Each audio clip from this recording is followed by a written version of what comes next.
Got some cool games: Fist, Forged, and Shadow Torch, and another game before we leave. It's called. Oh, I gotta see if my shorts are 411. Not bad. 457.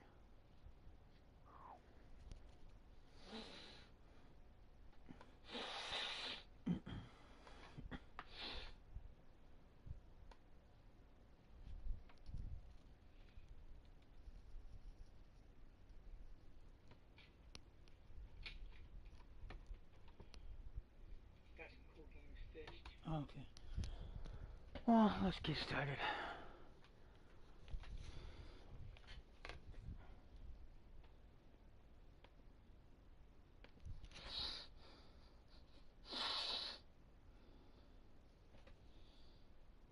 Going on? Hope you're doing good.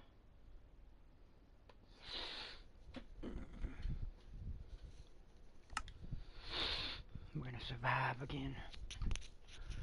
Did my grocery shopping. Oh, fuck. Got me a couple games. I'm probably gonna get Prince of Persia, The Lost Crown. Got like 250 games or something. Got me a cold jug too, though. Keeps your stuff cold for like 5 days with ice in it. It's pretty cool.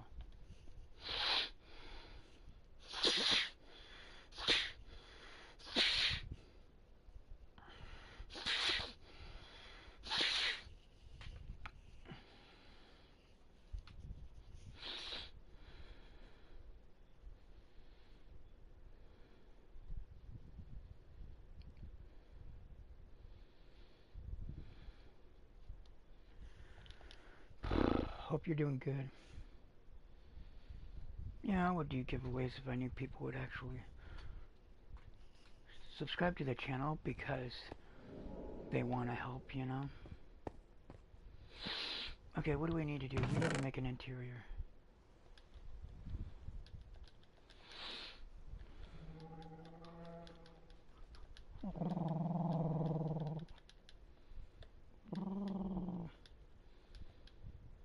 I make animal noises. So we're gonna start this off with oh, you fucking fucker.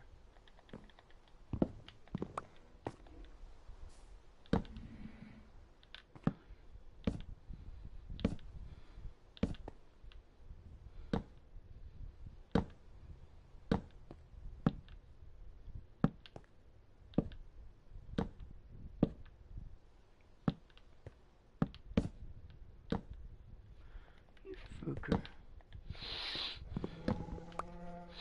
We're gonna treat this like a survival. We're gonna do, damn it.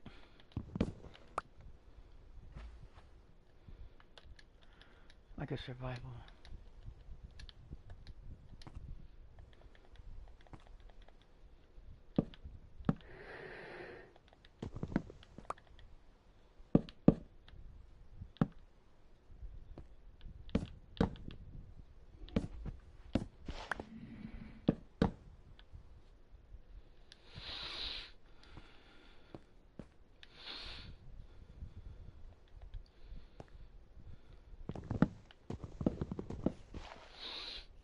Hey, I'm building a house in this game. Oh, that's cool. I gotta do some underground stuff too. Some underwater.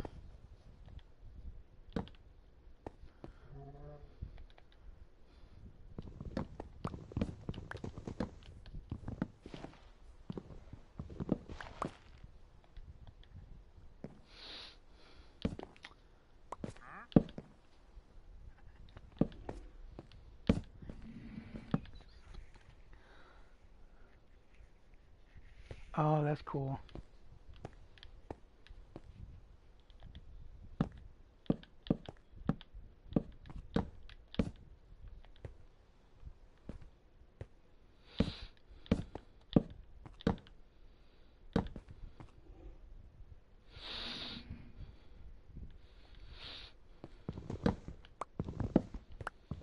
I don't have the corners being used, I'm just gonna make it an empty spot.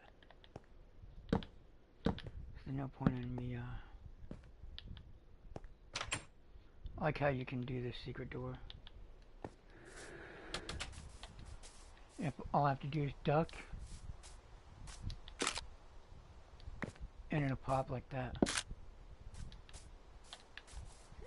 Holding L2 or punching L2. Pulling the L2 left trigger. Okay, so we need more logs. This game is so badass, dude. Hey, are you, how old are you? I forgot.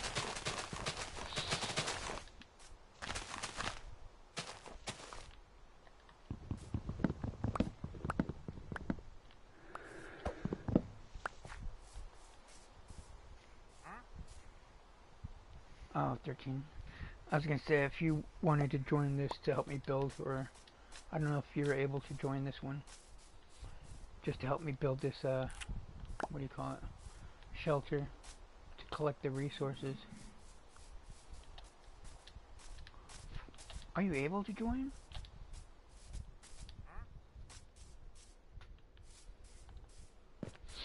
Because I could use extra hands working with the, getting the logs and stuff.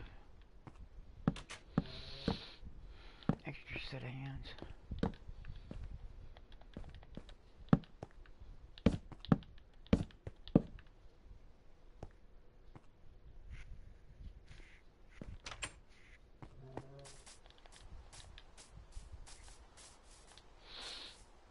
I love this game.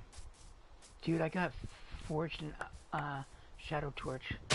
I don't know if you've heard of that game, but it's cool. I'll test it out, see if you can play it offline.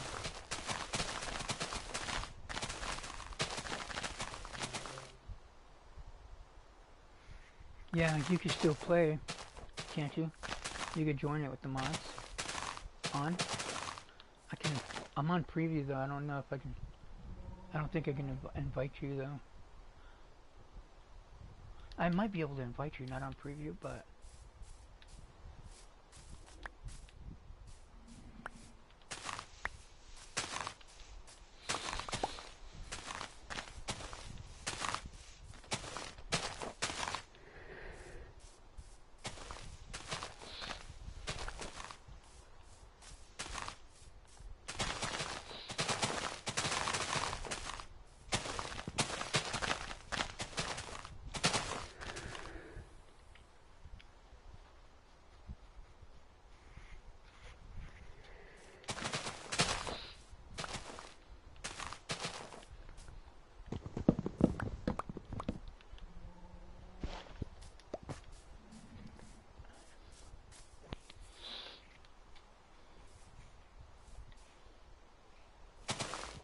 are you able to?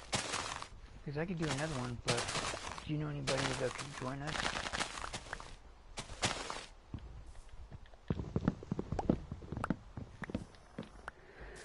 I'm gonna be on the lookout though. So, Gaze played 5. Coconuts are like a dime a dozen, dude.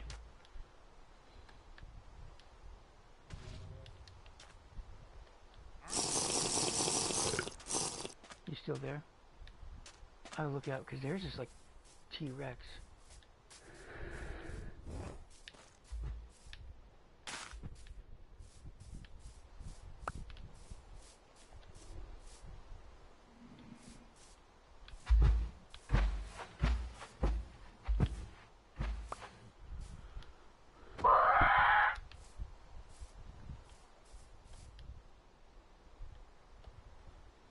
Raw, small dinosaur meat. What's this orange tree? Yeah, oranges. You could. I got the. I guess. Did you take off or no? Flipper.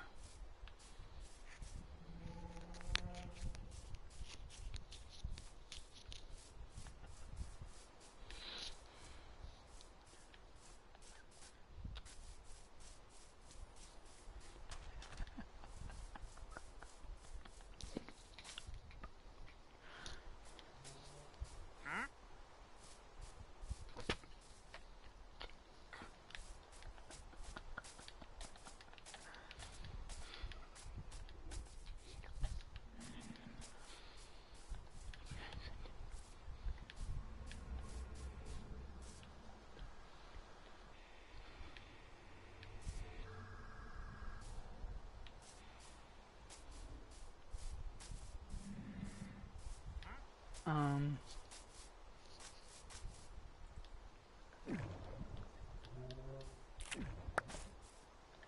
Ooh, lemons. The add-on I got for the food, you guys. Oh my God.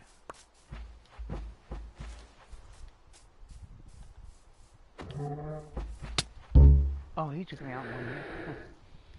That nigga ain't playing. What?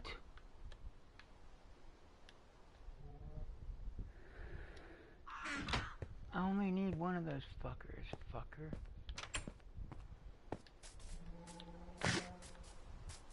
Let's try that shit again. But I want to see how fast he runs. So I'm gonna have to book it. Oh, fuck.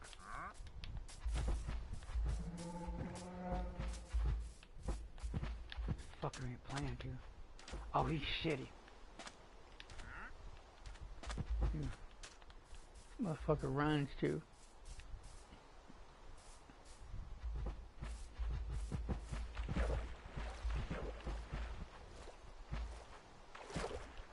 Yeah, that's what I thought.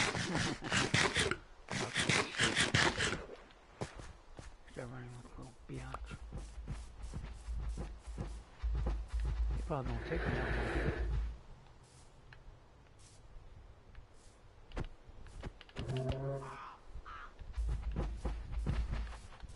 Run! Oh, fuck. That motherfucker is Usain Bolt. Lying bitch. First of all, I don't need all these damn fucking tablets and shit.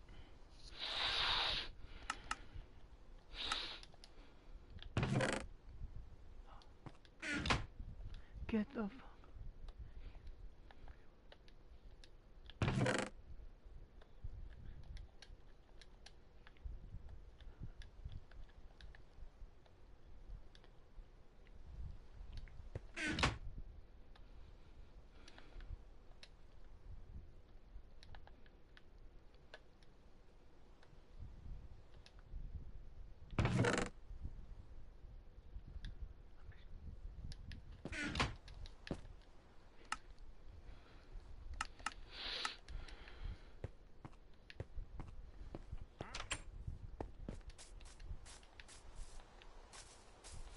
Okay, so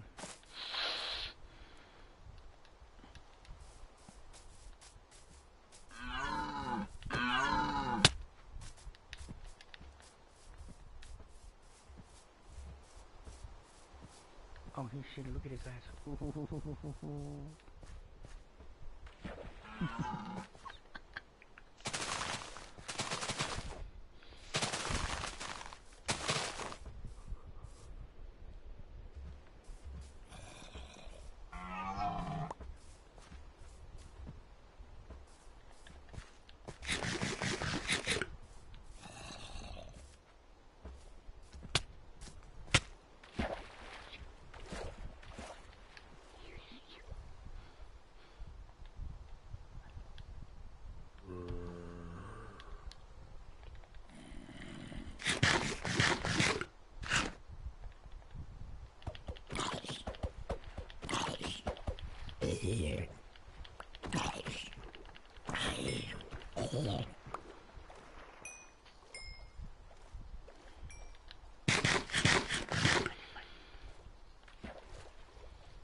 Grab a Reese's.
You know what, I'm gonna do this.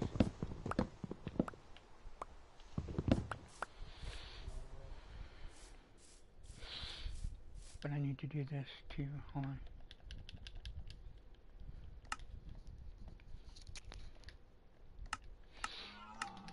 I need to enchant these.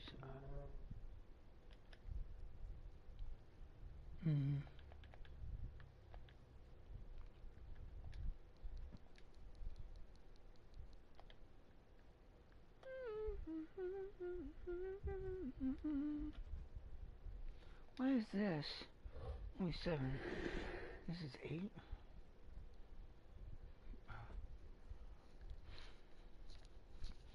But with the jump, it'll give it boom immediate. So that's why I see.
Bitch, I beat you. I beat you.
I might do the one where you get the trees. You peacocks. I was gonna say Pinocchios. Where you chop down the tree and it takes all the logs down. I guess he's gone. You there or no?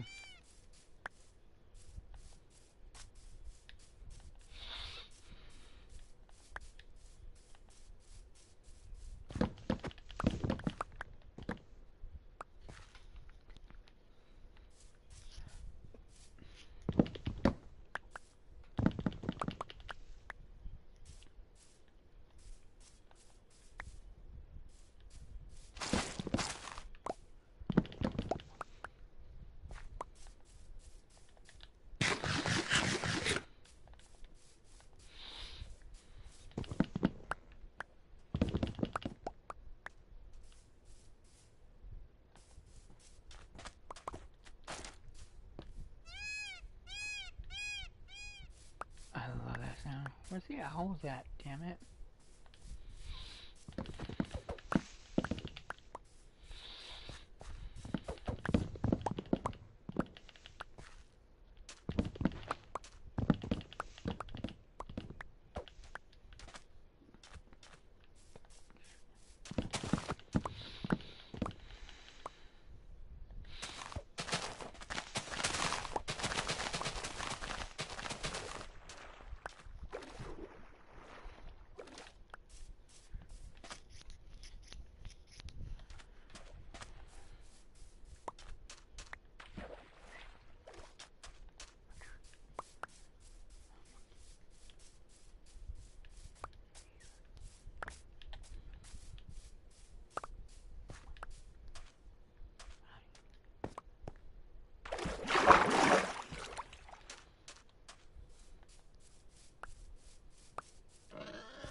watch. Oh my god, Kills of the Empire.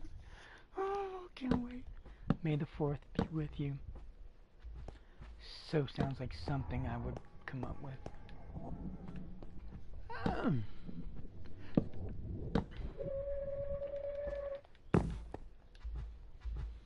Oh shit, we should, fuck.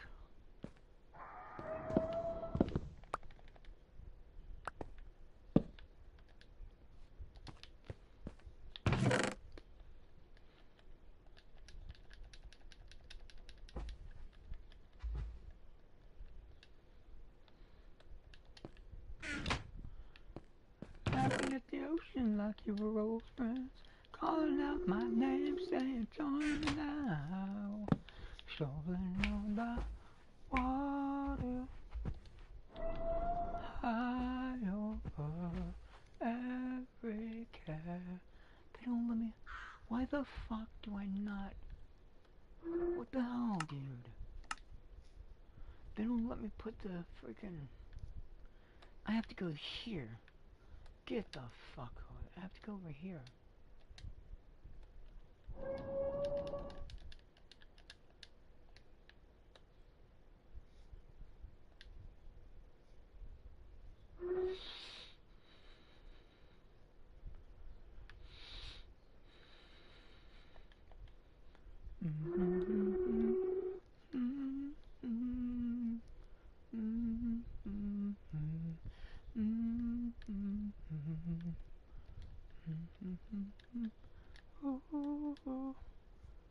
Sinking no longer, let me rise above the high tide. I could do it, yeah.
Oh, you motherfucker.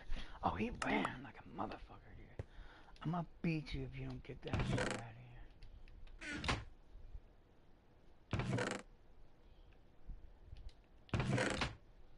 I don't need this shit, bunker control shit. Quit giving me that.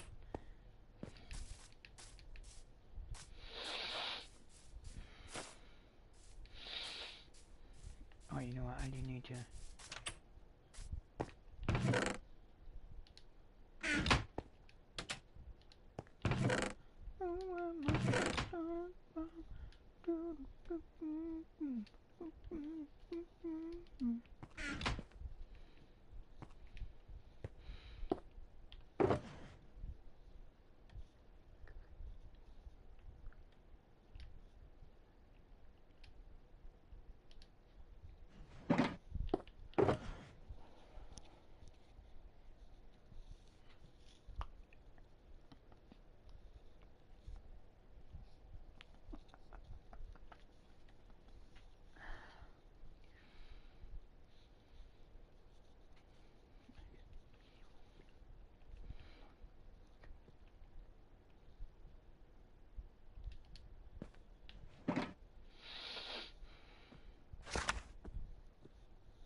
nice.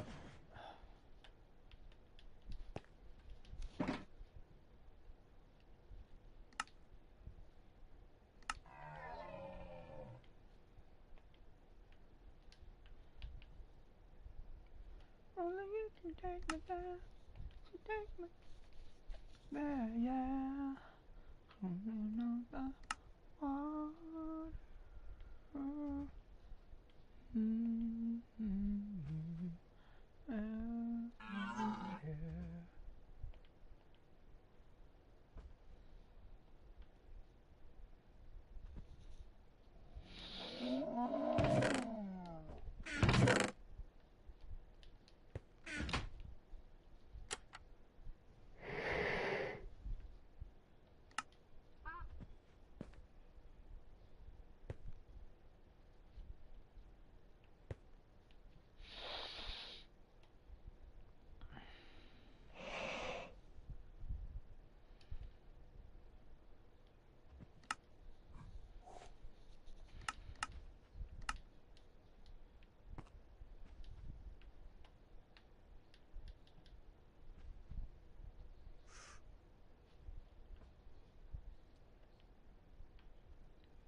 Yeah.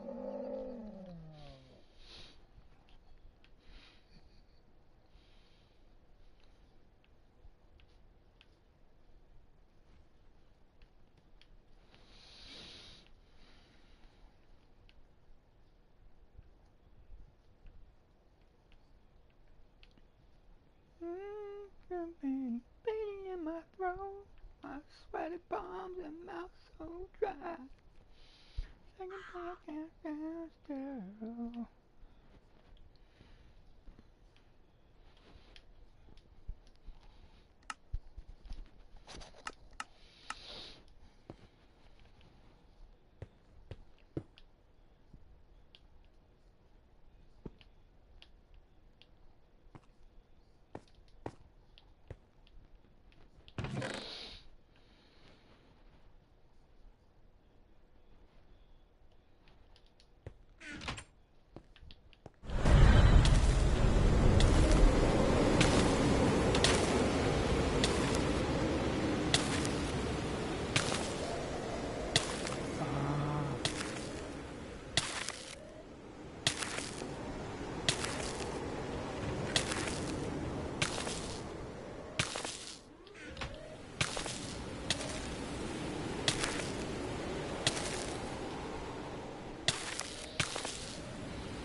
Fuck.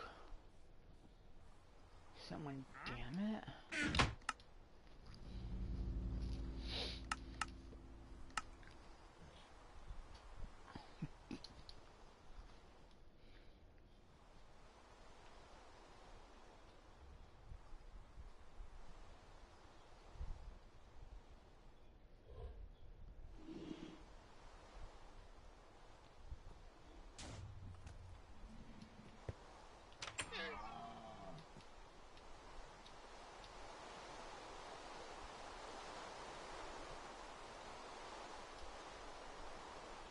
Was this here?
Oh, we're gonna see what the fuck is going on.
Oh, you fucker, get over here.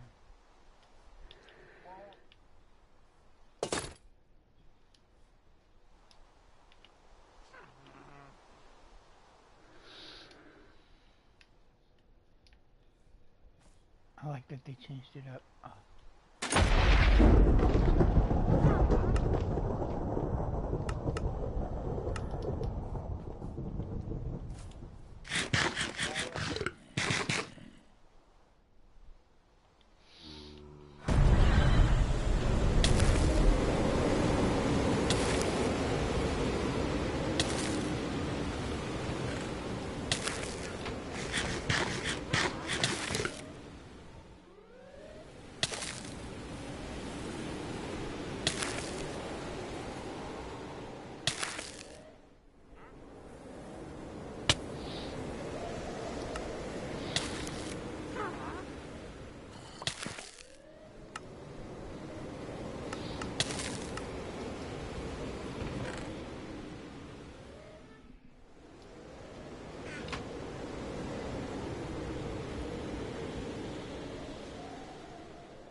Oh, you're definitely need your ass beat.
Fucking niggers.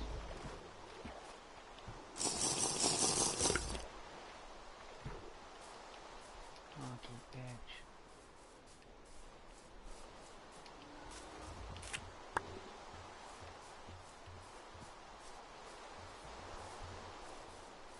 You get the fuck over here, faggot.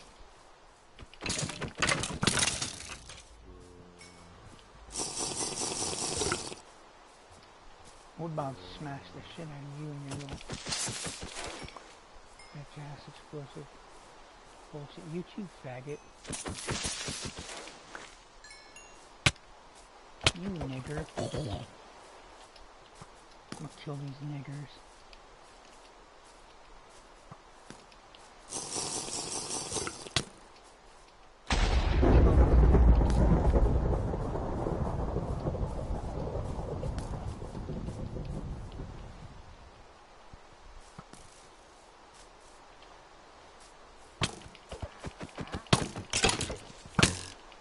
As long as I get to kill him.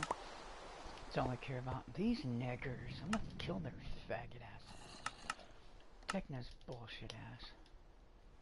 Get the fuck out of here. Or bunker control tablets. Fuck out of here. I don't need you ever goddamn do. Idiot.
That's so cool. Access instructions, interact with the fly closer to the door to enter the bunker.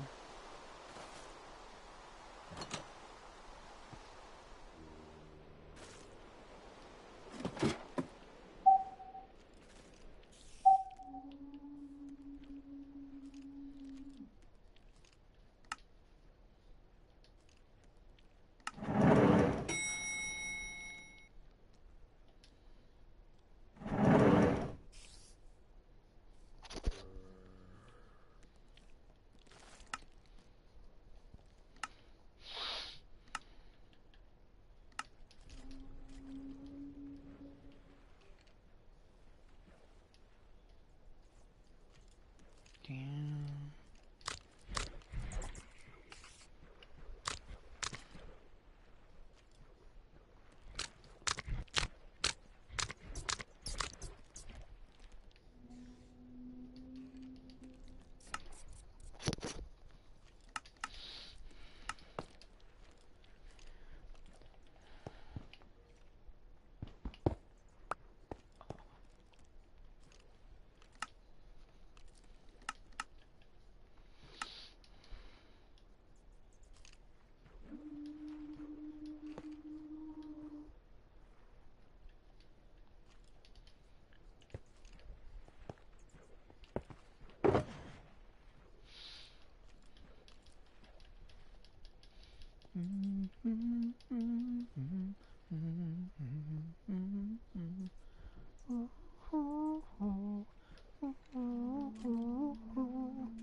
I've got to test this out because that's one of the reasons why, one of the many reasons I want to go all the way down here.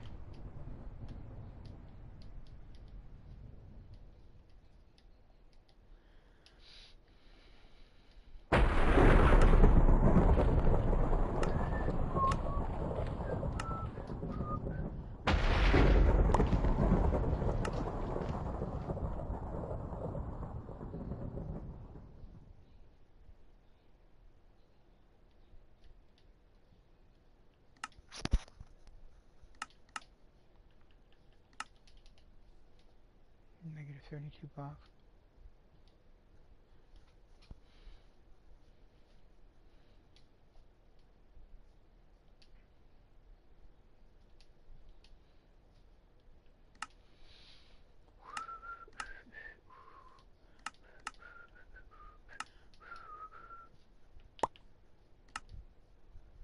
Oh, you guys suck.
I was like, what the flip phone?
What?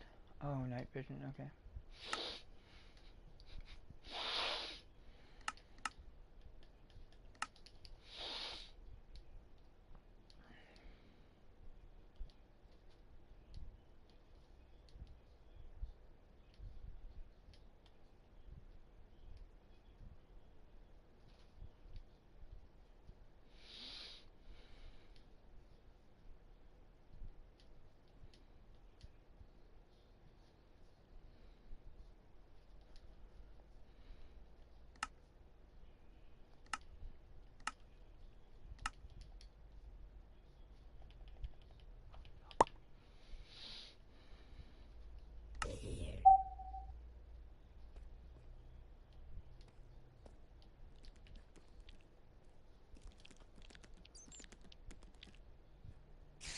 Oh, wow.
So,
20.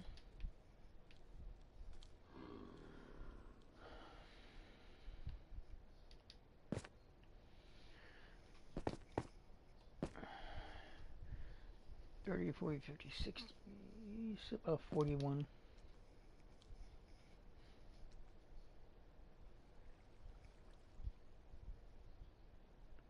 41, 25, 70,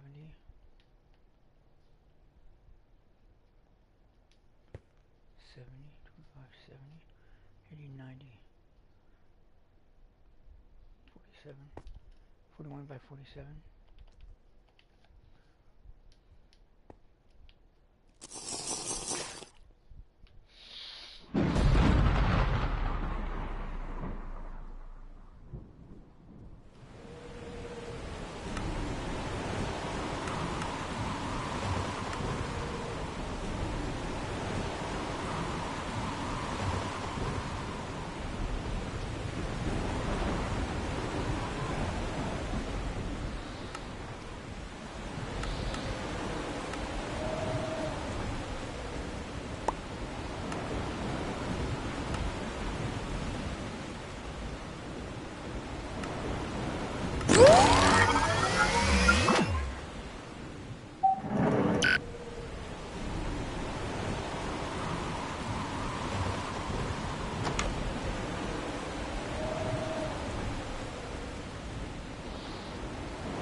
What?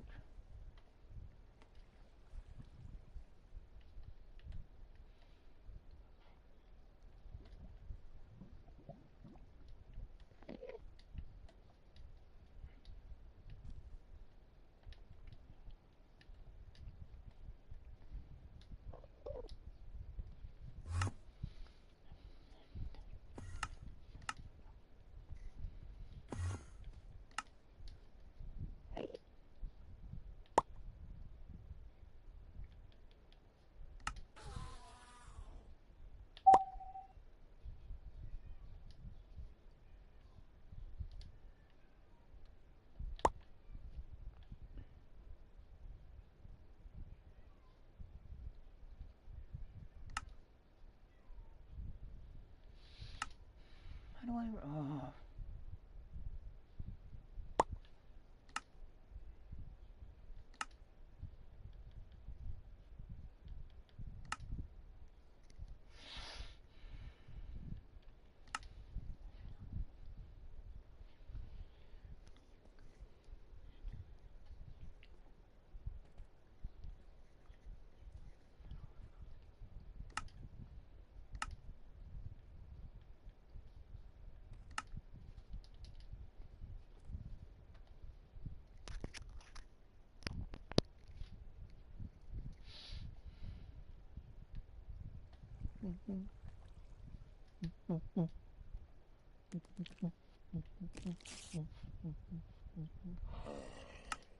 Don't you dare tell me fire spreads on this.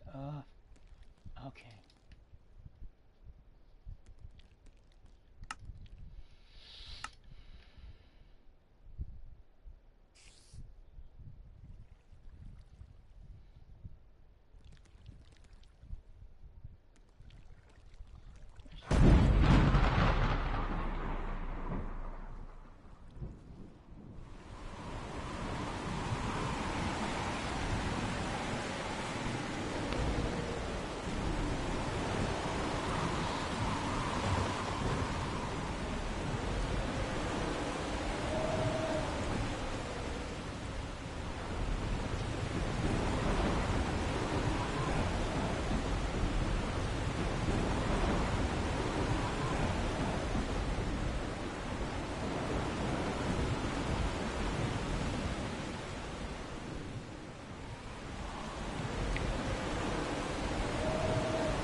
How do you remove the bunker?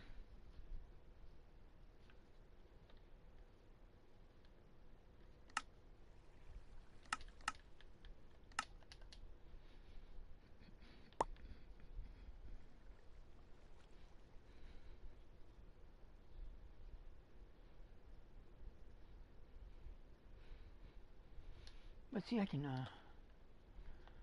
work with this, I guess.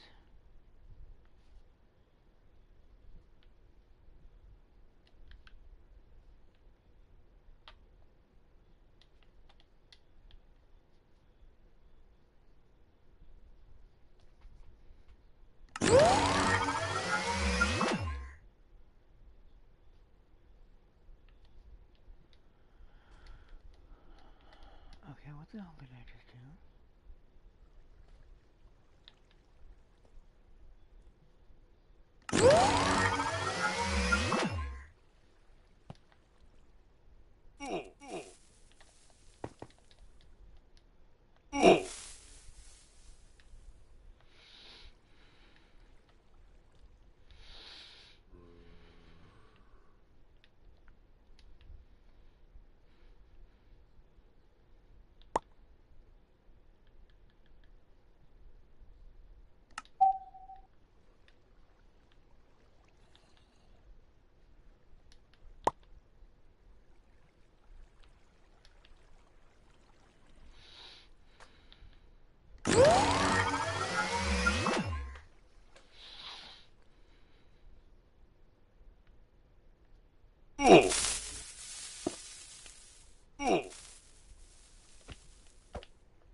The fuck? That's just weird.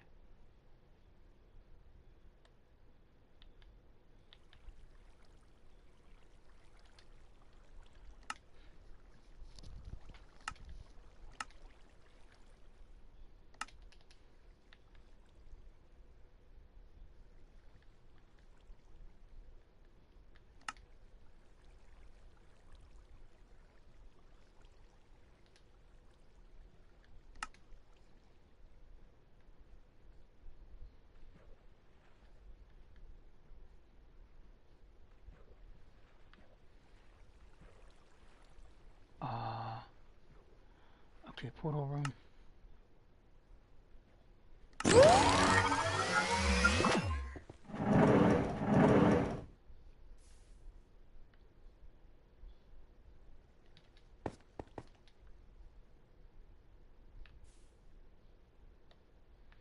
This is a no-go.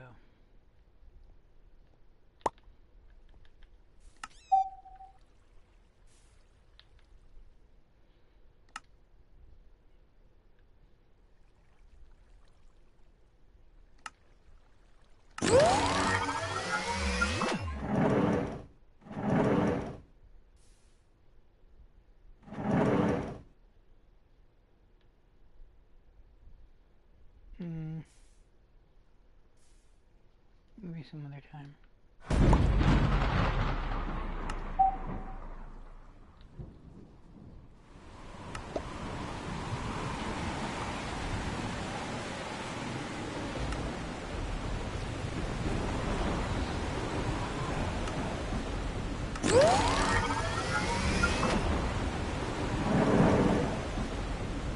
This is a lot more.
Hot tub.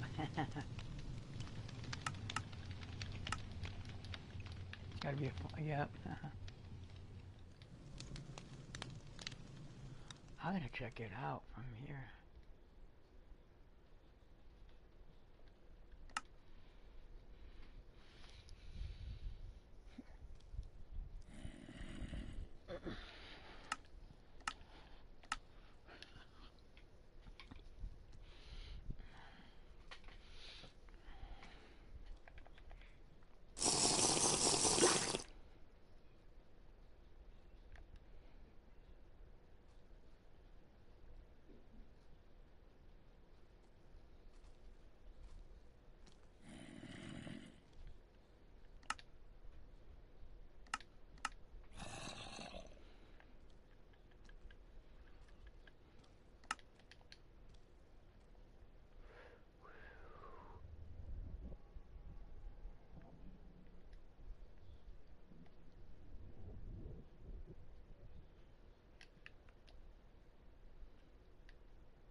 No!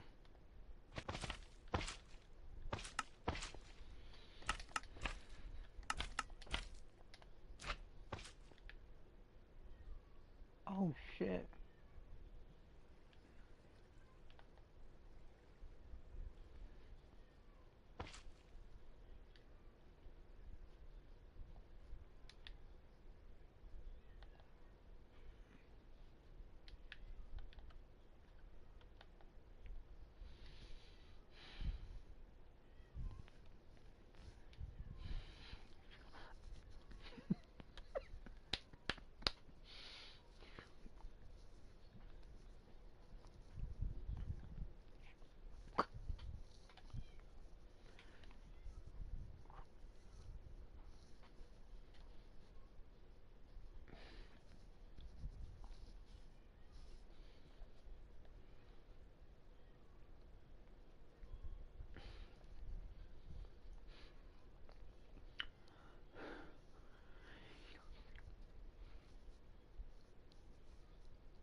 Oh.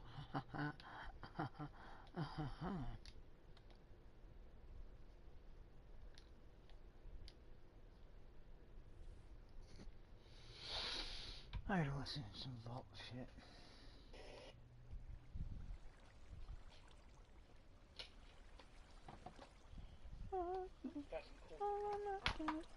Let me cross that bridge.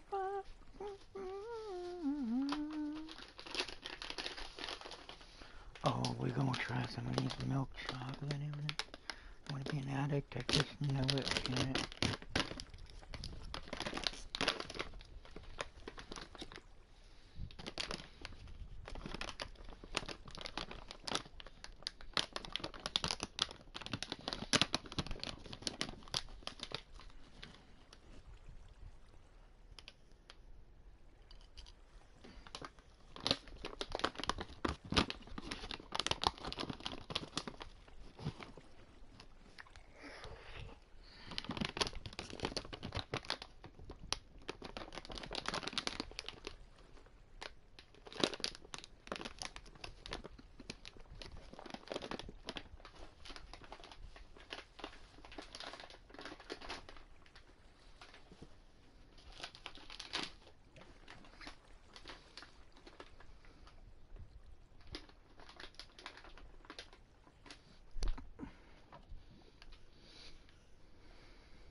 Hmm.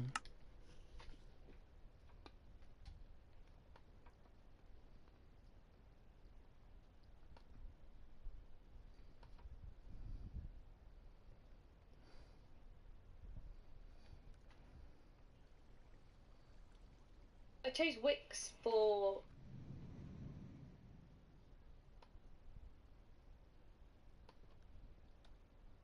By the year 2054, the United States government was faced with the reality that atomic warfare was inevitable. Oil was becoming increasingly rare. The United Nations had collapsed 2 years prior, and had recently erupted in the Middle East, making it the first time atomic weapons were used on a civilian population in over a century. This would lead to a secretive group comprised of high-ranking government officials known as the Enclave to devise a plan to preserve themselves. And thus, Project Safehouse was born. Billions of dollars would be commissioned to a company known as Vault-Tec to construct 122 underground nuclear shelters known as vaults in order to supposedly shelter the United States population. However, its true purpose was to conduct a series of inhumane experiments on the population of each vault in order to gather enough data for the Enclave to colonize another planet. When the bombs dropped on October 23rd, 2077, in what is known as the Great War, the vaults were sealed, thus beginning 122 stories which the Fallout series has been uncovering since its inception. While not every vault has been explored over the course of this franchise, there are still quite a few that have been given rich and interesting stories for us to discover Arcade. in our Without further ado, every vault in the Fallout canon. Before this video starts, here are some terms you may need to know to better understand the lore behind these vaults. If you already know these terms, skip ahead to the an experiment before the Great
Modern.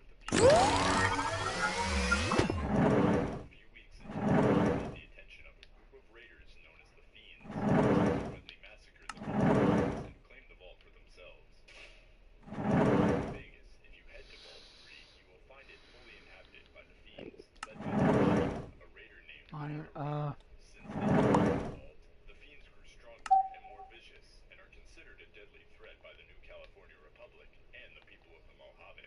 Vault 4 and Vault 33 both feature in the Fallout TV We series. got Fallout And because bunkers. it hasn't come out yet at the time of recording, we know very little about them or their experiment, other than the fact that Vault 33 is located in Santa Monica, California,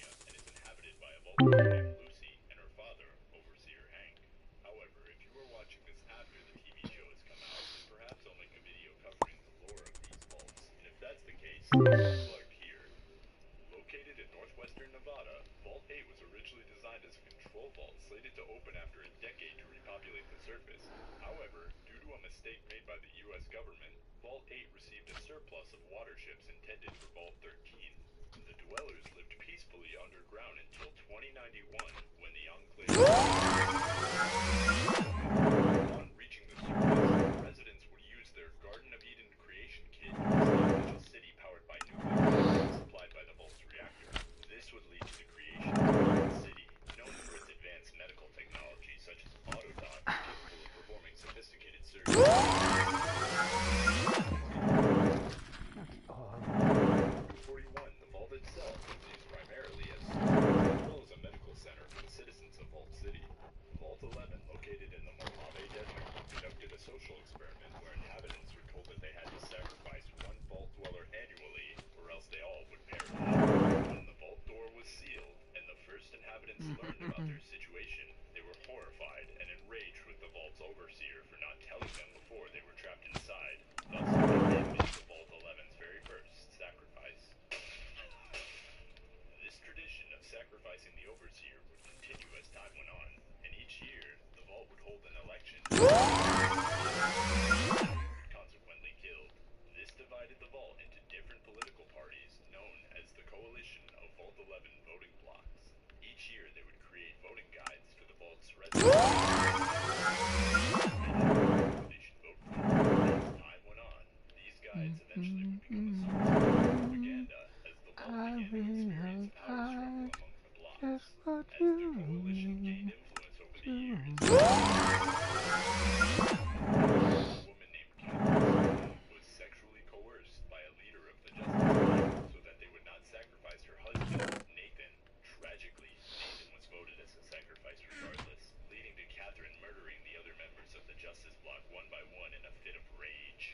Her rampage consequently resulted in her being voted as a sacrifice for the next year. In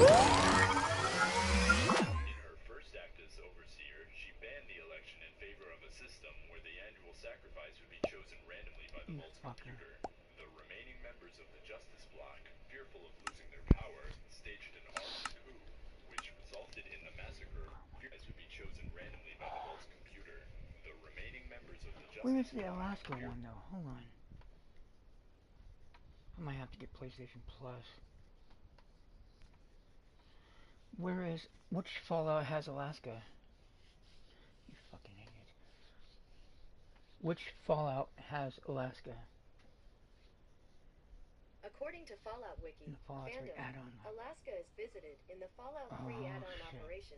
We're gonna have to. We gotta start preparing in real life for all the shit that's going on. in the massacre of most of the Vault's residents, leaving only 5 dwellers alive. These 5, horrified Look at at the this events shit, that had taken dude. place, mutually Boom. decided to end the cycle of killing and refused to sacrifice any more people. They were then presented with an automated Big ass message faults. I congratulating don't have to do all them. anything. I do my own work.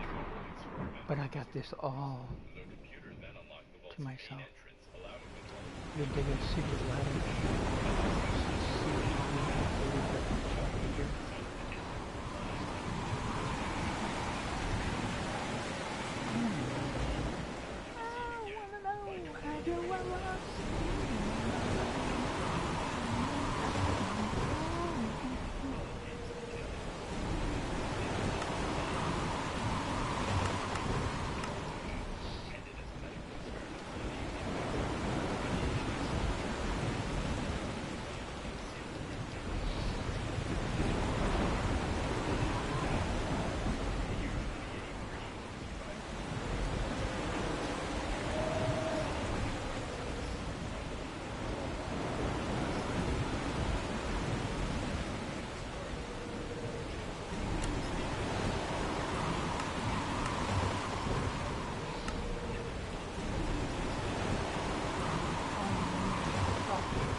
Damn that fight.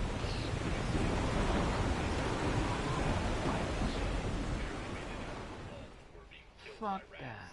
The second dweller,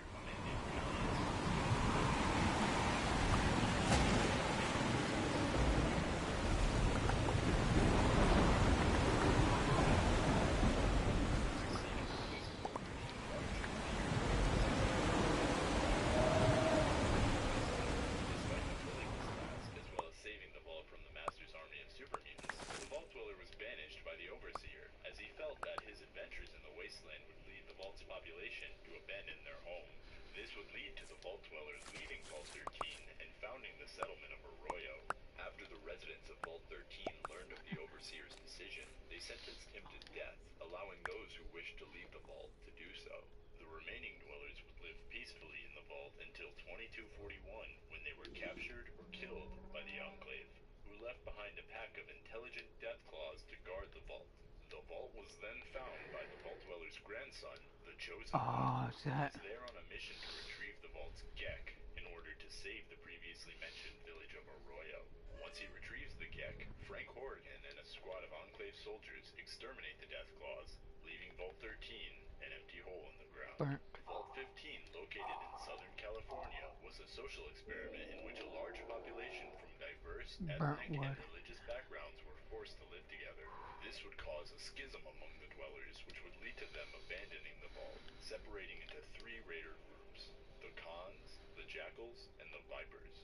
The remaining inhabitants who opted to not become raiders fled west and established the settlement of Shady Sands. By 2161, the vault was abandoned and only inhabited by a family of rat scorpions. As the years went on, Vault 15 remained abandoned due to disputes over excavation rights.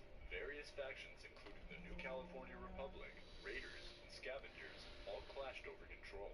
In the early 2240s, the NCR sought to reclaim the vault's computer parts, but were stopped by a group of squatters living on the surface of the vault. These squatters were secretly harboring a group of raiders known as the New Khans, who they believed were restoring the vault. However, the truth was that the New Khans were just using the squatters as a smokescreen to hide from the NCR. The situation was resolved after Tandy, the president of the NCR, hired the Chosen One to broker a deal between the NCR and the squatters. In exchange for retrieving the computer parts, the squatters agreed to join the NCR, receiving education and essential supplies, while Vault 15 became the property of the NCR. Vault 17 is a vault that we do not know much about. However, what we do know is that its inhabitants were kidnapped and transformed into supermutants by the Master. Among those inhabitants lived a 75-year-old grandma named Lily Bowen. After being exposed to the Force Evolutionary Virus by the Master's army, Lily was turned into a Nightkin and can be found in Jacobstown in Fallout, New Vegas, where she can be recruited as a companion. Vault 19, located in the Mojave Desert, was intended as a social experiment studying the effects of factionalism and how it induced paranoia and mistrust among its residents. During this experiment, residents were divided into blue and red sectors and subjected to a series of manipulation tactics to turn the two sections against each other. Journal entries found inside the vault indicate high levels of paranoia, such as blaming the other factions for the vault's malfunctions, as well as reports of feeling unusual drafts from the air vents, seeing blinking patterns in the lights that mimicked code, as well as a child reporting hearing high-pitched noises coming from his vault terminal, which was perhaps a form of subliminal messaging. Little did they know that this was all being orchestrated by the overseers, as well as the vault doctors, who may have been drugging the residents, leading some to experience fits of aggression and psychosis. By the time of Fallout New Vegas, the vault had been taken over by powder gangers after they found the place abandoned, leaving the fate of the vault's residents unknown. Vault 21, located on the New Vegas Strip, housed an experiment which focused on the effects of excessive gambling. When the bombs dropped, 200 years would pass, and the vault's residents would develop a stable community which solved its problems through gambling. Eventually, in the year 2274, Robert House, the ruler of the New Vegas Strip, proposed a game of blackjack, where if he won, he would become the owner of the vault. Some of the vault's residents were skeptical and favored isolationism. However, others were in favor of opening the vault up. As a result, Mr. House tasked the residents in favor of opening up the vault to challenge those who disagreed to a game of blackjack in order to decide what to do. Eventually, the dwellers in favor of opening up won the game, handing over the ownership of Vault 21 to Mr. House. Afterwards, Mr. House unexpectedly attempted to fill the vault with concrete in order to force the residents to move out of Vegas. However, one of the dwellers, Sarah, was able to convince him to turn the vault into a hotel.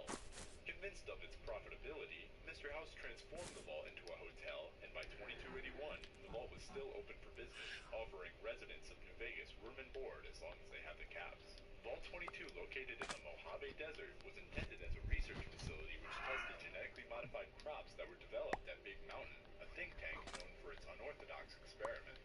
After the bombs dropped and the scientists began experimenting on the crops, they accidentally released an outbreak of a modified fungal infection which would lead to the vault being overrun with vegetation.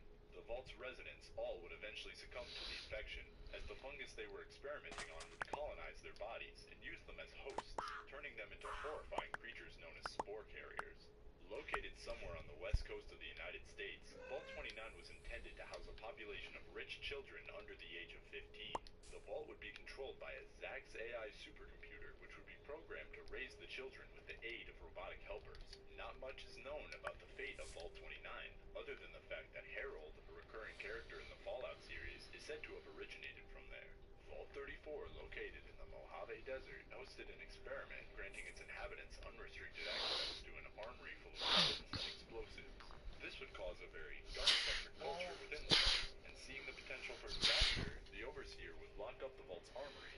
Because of this, the residents protested, as they felt that they had the right to their weapons, and thus, the population was divided into two groups. The first group would escape the vault and head north, where they would discover the Nellis Air Force Base and eventually become the Boomers. The remaining dwellers would be trapped inside by the Overseer, leading to a riot that damaged the vault's reactor. This would end up filling the vault with radiation, turning its remaining residents into feral ghouls. As of 2281, Vault 34 is nothing more than a ghoul-infested, irradiated hole in the ground stocked with all the weaponry that one could need. Not much is known about Vault 43, as it was featured only in the Fallout comic titled One Man and a Crate of Puppets. All that is known about the vault is that its inhabitants consisted of 20 men, 10 women, and a panther.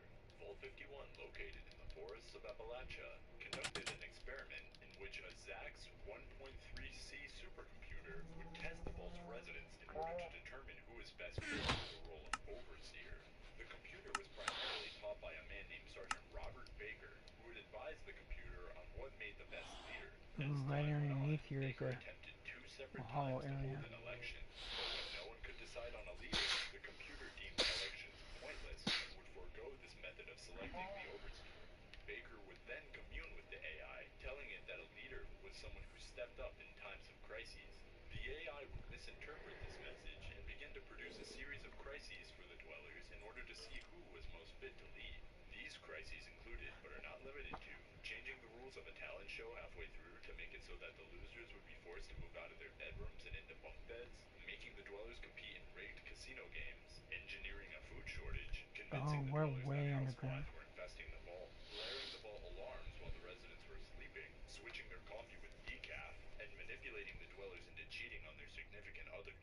These events ultimately manipulated the remaining inhabitants to turn against each other, leading to multiple deaths.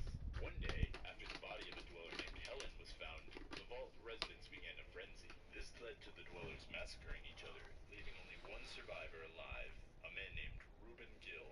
Since he was the only dweller left, he was named Overseer, and would stay isolated with the Zax AI for years.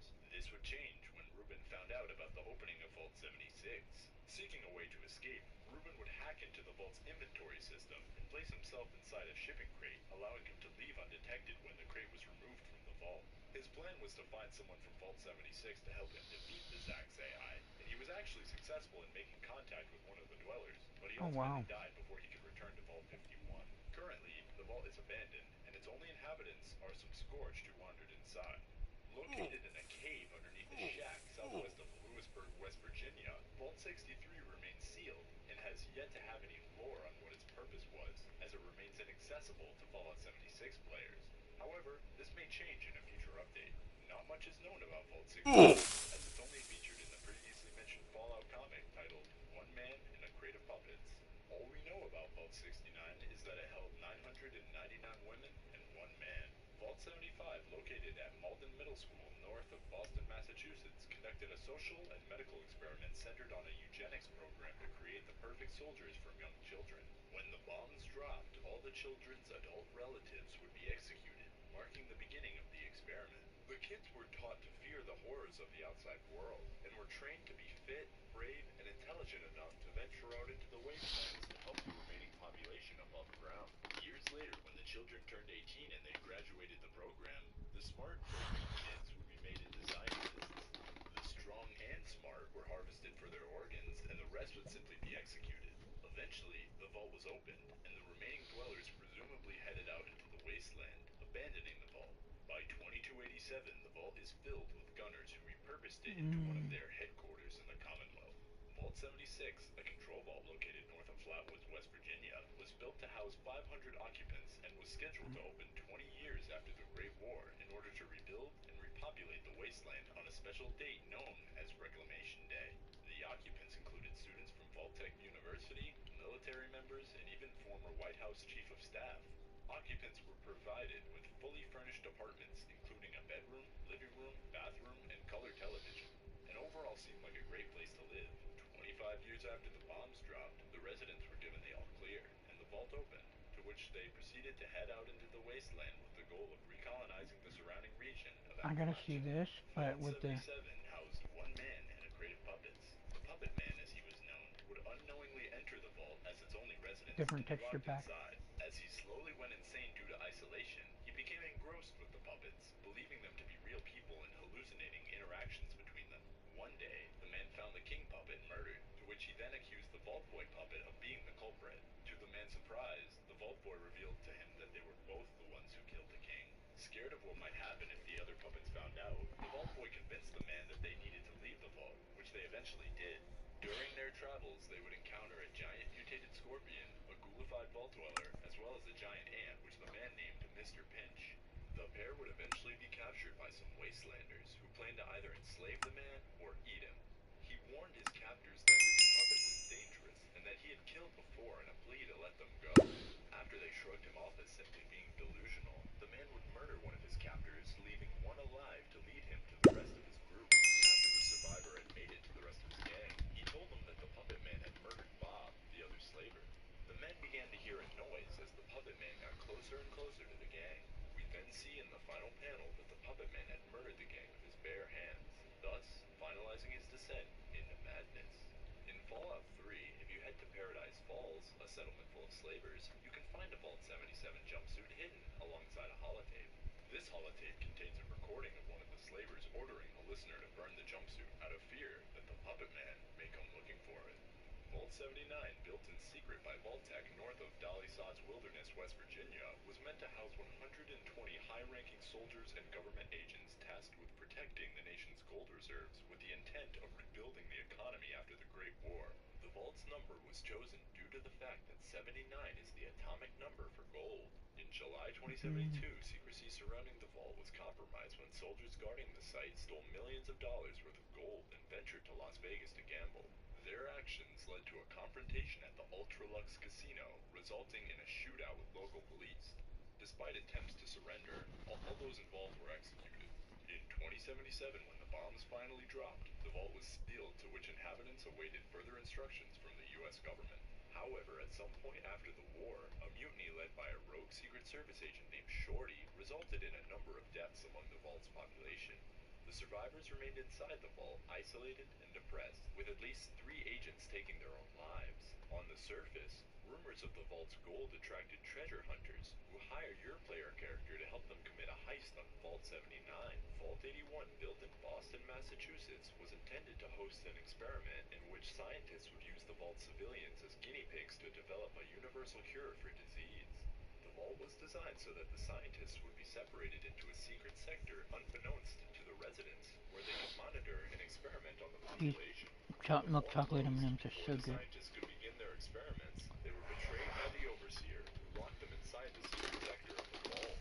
The scientists would eventually perish, leaving only a single Mr. Handy named Curie. As for the residents of Vault 81, they would maintain a peaceful society, and as of 2287, the vault continues to thrive as it has managed to establish trade relations with the surface, continuously prolonging its residents' survival, unaware of the vault's secret experiment. Vault 87, built in northeastern Virginia, was a research facility experimenting with the forced evolutionary virus, transforming its civilian population into supermutants, centaurs, and other mutated abominations. However, these supermutants escaped containment, and they seized control of the vault only 1 year after it was closed. By 2277, the vault is overrun with supermutants. However, one of these mutants, named Fox, managed to retain his intelligence, and if you manage to free him, then he could be recruited as a companion. Vault 88, located in Quincy, Massachusetts, was intended as a testing ground for experimental productivity-boosting technology for other vaults, but was left unfinished, and when the bombs dropped, it turned the overseer into a ghoul. In 2287, she is saved from raiders attempting to break into the vault by your player character in Fallout 4. Upon speaking with her, she tasks you with helping her rebuild the vault, making it a potential settlement for the player character to enjoy. Vault 92, located in Olney, Maryland, in the Capital Wasteland, was led by Overseer Richard Rubin and promised to preserve the musically talented of the U.S. population. However, the vault's true purpose was to conduct a medical experiment using white noise to Very inflict well combat done. suggestions within the minds of the residents. Despite initial success, the residents began exhibiting psychotic behavior, leading to multiple deaths. To make things worse, the vault structure was decaying, as water began leaking into the vault, causing flooding. As the insanity spread, one of the Vault-Tec employees, Professor Malius, pleaded with Rubin to end the experiment, to which the overseer refused. It is implied in an audio log that Malius then planned on making the overseer pay for this. But then all hope was divided, as the vault fell into further chaos, eventually succumbing to flooding. However, the flames spread past the area, presumably finishing off any remaining survivors and turning Vault 92 into a habitat. Vault 94, located in northeastern West Virginia, was advertised as a place where residents were tasked with preserving the natural environment surrounding the vault. However, true experiments, as to how a non-viral wilderness community would adapt to interacting with the outside world after the Great War. The community was run by a woman named Gabrielle Salvar, and its maintenance decisions were made by a council rather than one overseer. The experiment would be overseen by a sole Vault-Tec employee named Tyrone Hayes, who was instructed to monitor the population as night went on. When the bombs fell, the community was driven to the vault by two separate buses. The first bus was able to get their passengers inside. However, the second bus was too late, and their members were locked outside the vault as the door was hardwired shut. After the vault door was sealed, the vault remained peaceful until Salvar convinced the community to open their doors back up on October 23rd, 2078, nearly a year after the break-in. The community would send multiple ambassadors into the wasteland, and Tyrone would come across the town of Harper's Ferry at the ambulance location to visit surviving families, telling them that they had a mark outside of the vault that could feed the entire town. The mayor, a woman named Maria Collins, suspicious of the dwellers' claims, would send a group of townsfolk to investigate the vault. The group would be invited inside the vault, where they began to fear already about the community's inviting nature. They would eventually succumb to their paranoia and would massacre the vault council as well as any remaining survivors from the community. After their massacre concluded, they would find the vault's GEC. Mistaking it for a mind control device, they began to open fire on it. This resulted in a level 6 nuclear explosion which would cause the radiation in the area to surge. This led to the organisms within the affected area to mutate, as well as a thick fog to pour from the vault's entrance, which would rapidly intensify the area's swampy environment. This event would then transform the surrounding area into what we now know as the Mire. Vault 95, located southeast of Natick, Massachusetts, was an experiment which had chem addicts undergoing experimental rehabilitation for their addictions.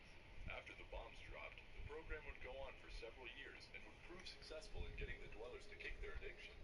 This was until a Vault-Tec agent masquerading as a fellow resident opened a stash of drugs hidden within the vault while the population slept.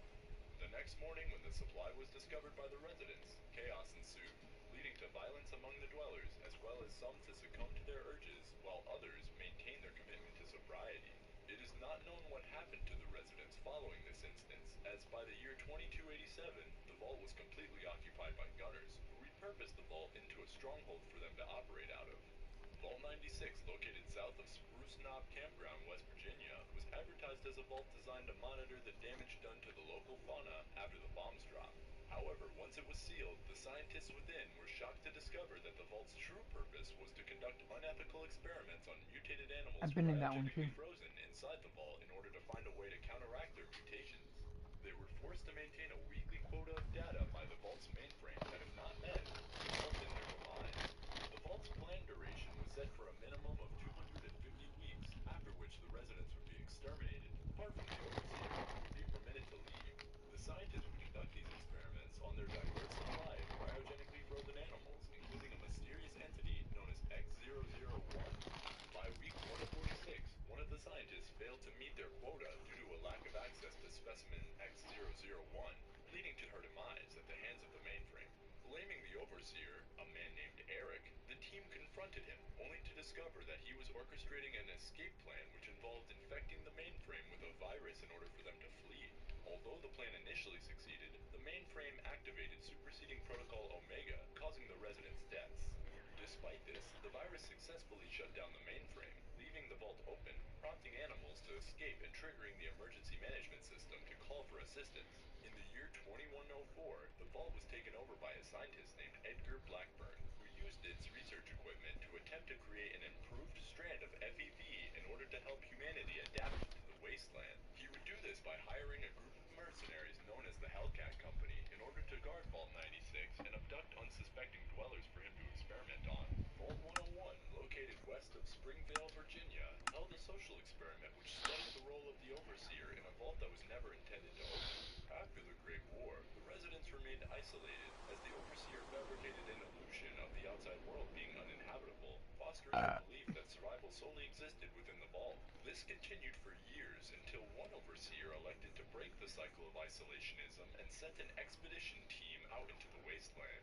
When they returned, they would analyze samples taken from the wasteland that the team collected. This would lead to two team members, Lewis and Agnes Taylor, to be sent to Megaton for further exploration and contacts between the two settlements. Eventually, Agnes would return to Vault 101 around 2258, and the Overseer would vanish after a failed expedition into the capital wasteland. Eventually, a new Overseer named Alphonse Almodovar would seek to return to the ways of isolationism and seal the vault once more.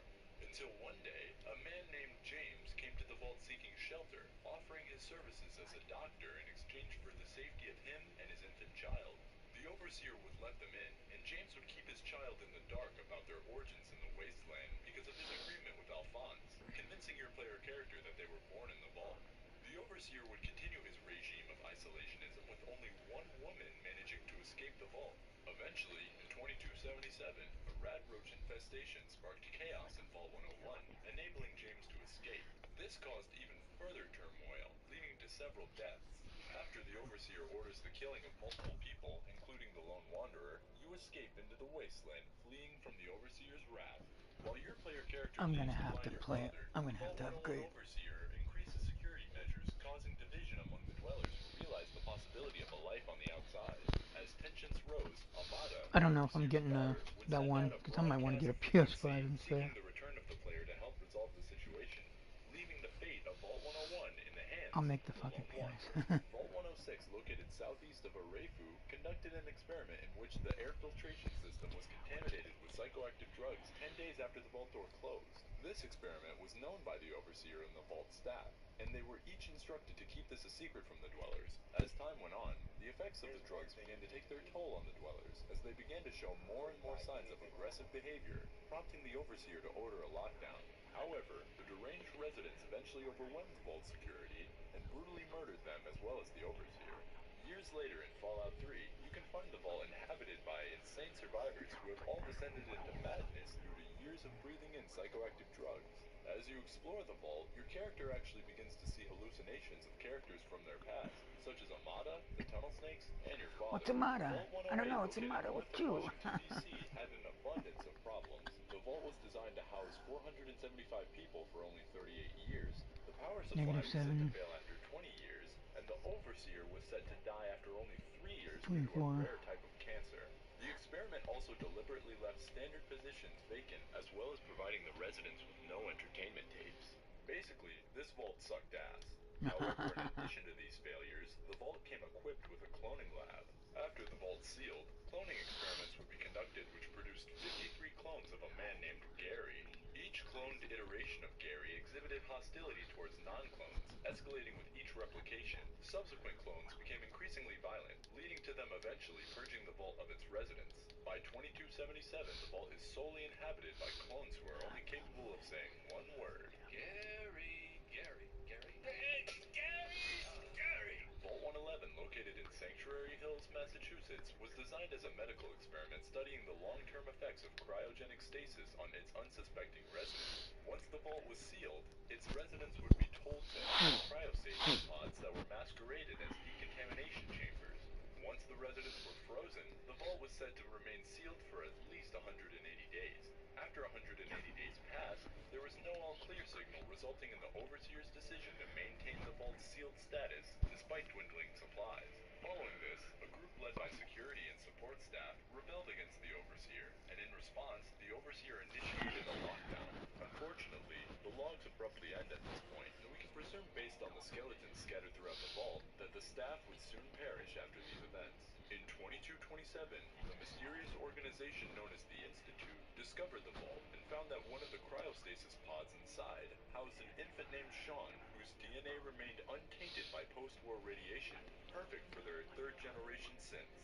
Agent Conrad Kellogg and two scientists were dispatched to retrieve the infant. However, when they opened the pods to retrieve Sean, one of his parents resisted in their efforts, which led to their tragic murder at the hands of Kellogg.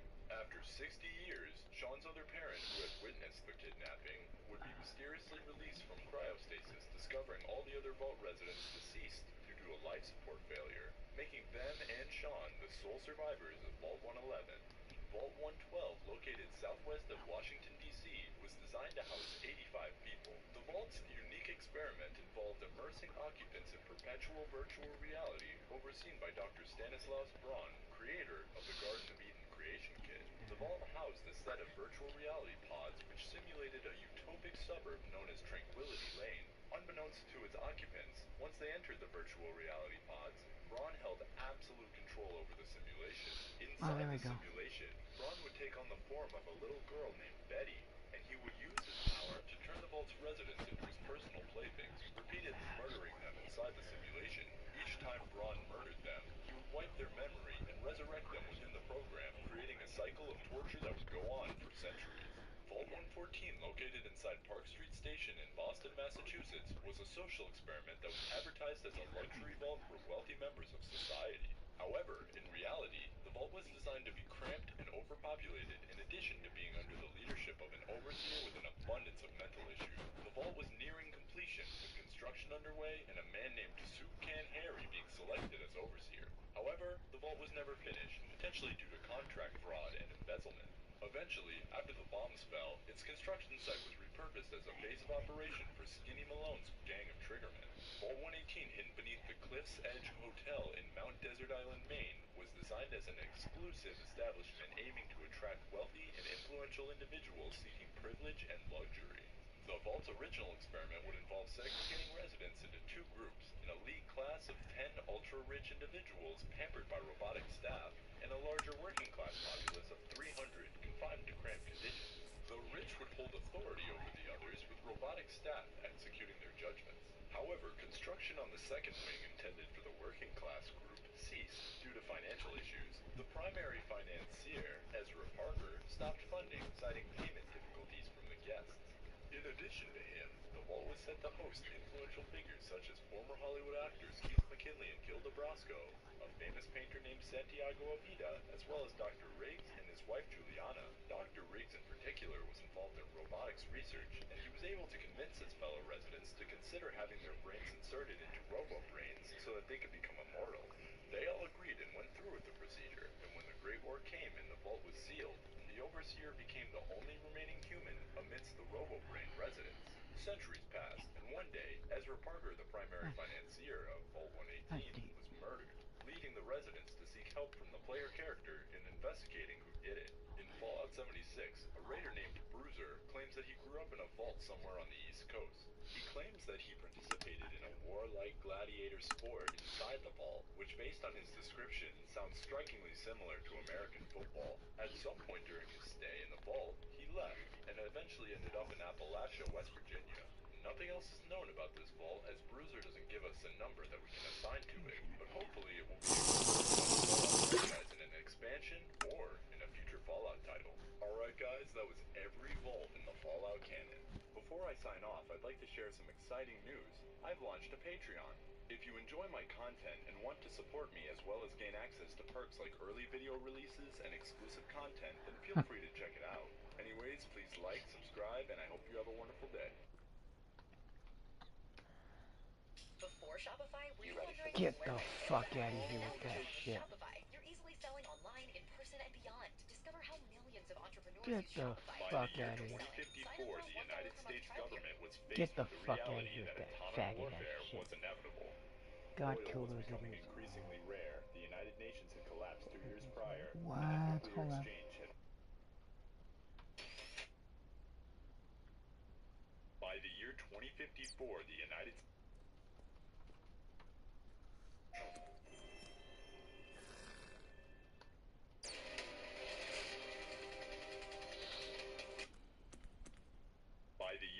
2054, the United States government was faced with... The Vault Dweller traces these reports Jive. back to a quasi-religious... The Fallout franchise has a long and complex history and timeline that has been expanding its post-apocalyptic future ever since the original games released back in 1997. With 4 mainline games, a handful of spin-offs, and now a TV show that's set within the same universe, the series has a big, meaty timeline to wrap your head around. Interplay in Bethesda's bleak bonkers franchise has a megaton of lore that spans centuries and even overlaps with our own real-world timeline. But how exactly does it all tie together? Well, despite the mainline games rolling in a roughly chronological order, it can all get a little bit confusing, especially with all the extra world building and timeline diversions that happen years before the games even take place. Not to mention a handful of games that are now considered non-canon and have mostly been thrown out of the timeline. I'll explain that in more detail a little later on. And with the TV show extending the timeline out further into the future, there's a lot to get through, so I better get straight into it. Naturally, there will be spoilers for the TV show as well, which I'll call out when I get to them, so consider this your warning. Hey, my name's Adam, and there is no better time than now to dive into the lore of Fallout. So join me as I break down and explain the franchise's nutty timeline.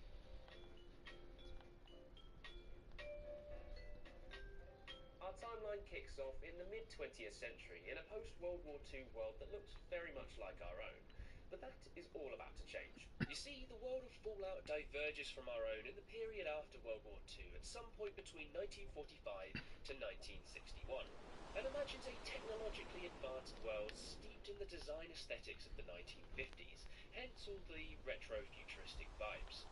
Despite this, our own history and Fallout share a few key moments. Namely, the US entering the Vietnam War in the mid-1960s amid a heightening of tensions in the Cold War.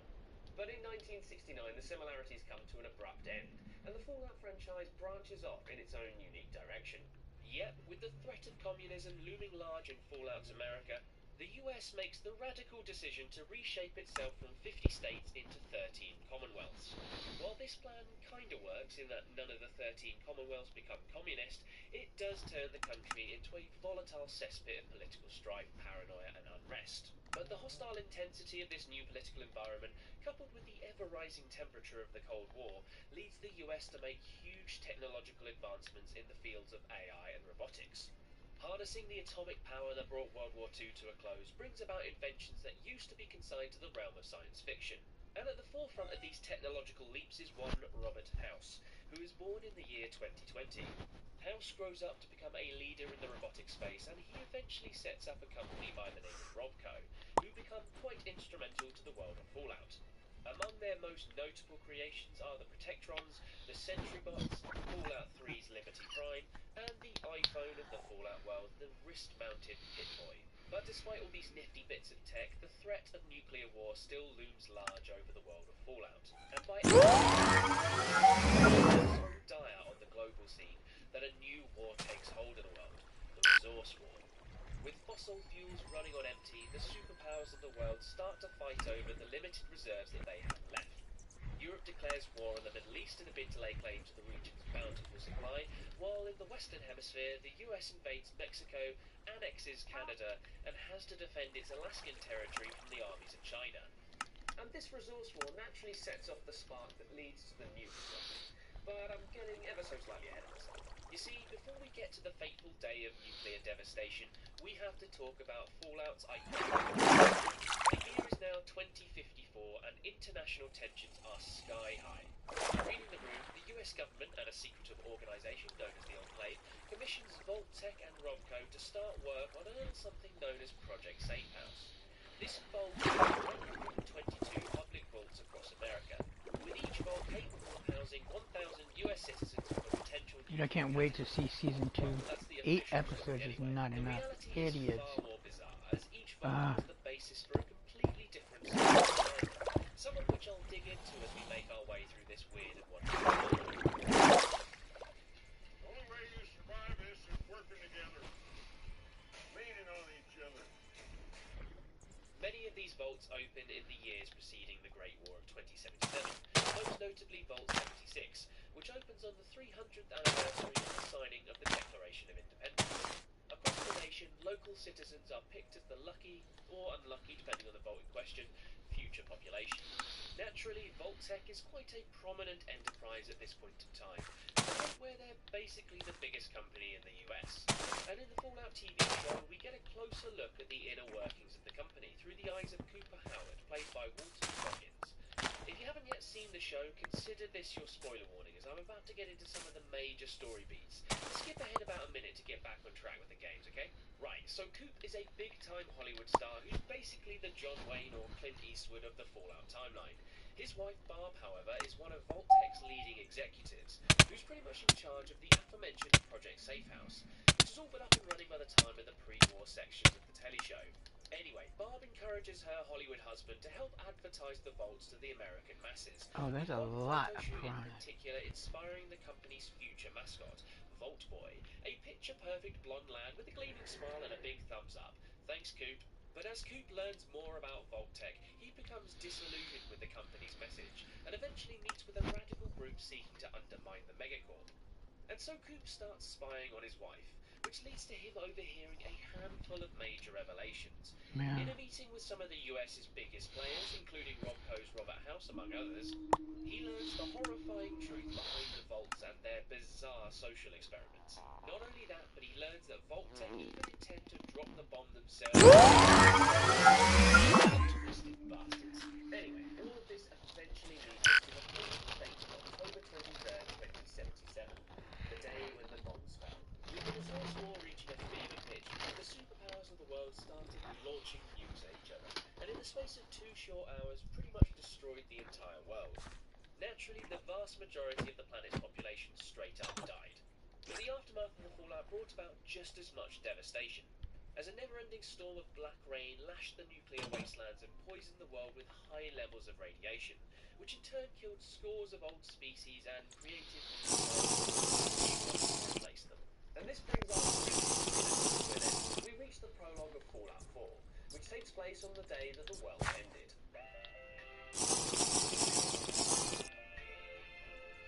That should give me like 50.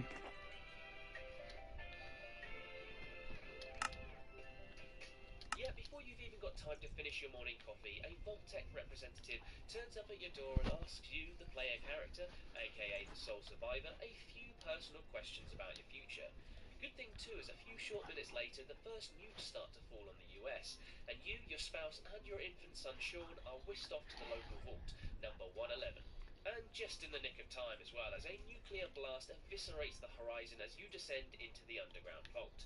The sole survivor and his family don the iconic blue and yellow vault suits and settle in for a long, peaceful sleep in a cryogenic chamber. We'll catch up on their slumber in a good 200 odd years, but in the meantime we're heading west to LA for even more nuclear devastation.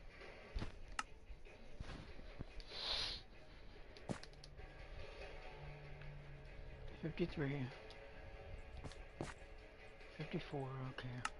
Yep, happening concurrently to the blast back in Boston is the total nuclear obliteration of Los Angeles, as seen in the prologue of the Fallout TV show. Here we catch up again with Cooper Howard, who's fallen from the heights of his Hollywood career to become, well, a glorified children's entertainer. He's performing at a birthday party at a swanky LA villa overlooking the skyscrapers of downtown Los Angeles. Said skyscrapers are not long for this world though, as the horizon is inevitably lit up by the harrowing sights of mushroom clouds. With the sky falling down on the City of Angels, Coop scoops his young daughter up onto his horse in an ill-fated attempt to escape the nuclear devastation. We'll catch back up with Coop later on in the timeline, but before that, let's get our first taste of the irradiated wastelands.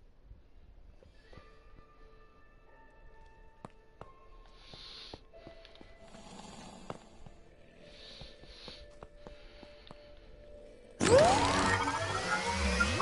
we know about at least is Vault 76, which opens 25 years after the Great War on Reclamation Day 2102. Situated 76 is home to the best and brightest minds that the USA has to offer, which makes it ironic if you choose one as your intelligence, but that's a moot point. Tasked with repopulating the wastelands of West Virginia, the clever little citizens of Vault 76 head on out into, well, a bit of a lifeless, lonely world. Well, at least that was the case when the multiplayer game originally launched. You see, non-player characters, or NPCs, didn't start populating the game until... Getting ahead of myself again. Anyway, the player character is given a secret mission by the Vault owner, a mission to secure a metric ton of nuclear weaponry. Only there's a bit of a problem in the Appalachians. In the 25 or so years since nuclear devastation, a plague of beasts known as the Scorched have taken control of the lands. Mind-controlled by some giant beast. Quite the obstacle to populating the wastelands. So the bulk of 76's narrative sees the player character tracking down a way to destroy the Scorched. And the answer, as we all know, is to nuke them. It's the only way to be sure. En route to this endgame, the player character eventually discovers that the Scorched might actually have been created in a lab. But despite this revelation, the plan is still to nuke the ever-living crap out of them. And after they kill the Scorched Beast Queen thing, the connection to the rest of the Scorched breaks. Only there be treasure in them hills, bub. Or so the rumors go in the first DLC expansion for Fallout 76 called Wastelanders. Yeah, as I mentioned before, with the threat of the Scorched extinguished, people start to return to the area in dribs and drabs, and two major factions begin to emerge out of the rabble. The Settlers and the Raiders.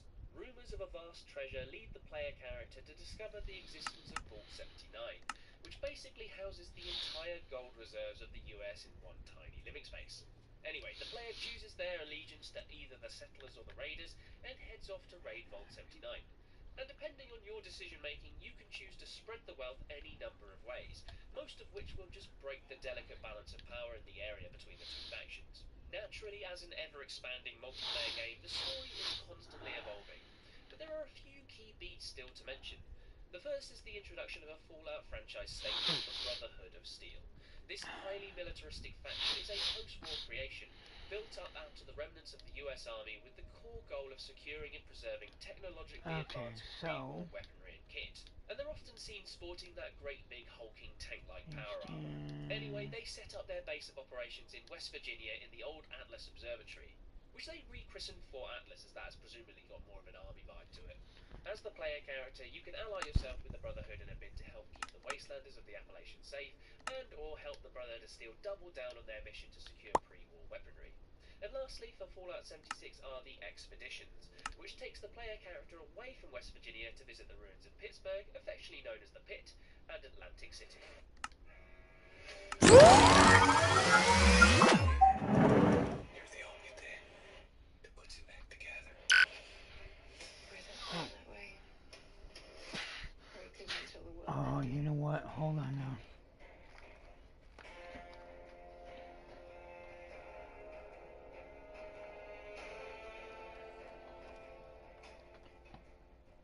From the wastelands of West Virginia, we travel west to the remnants of California in the year 2161 for the events of the very first Fallout game.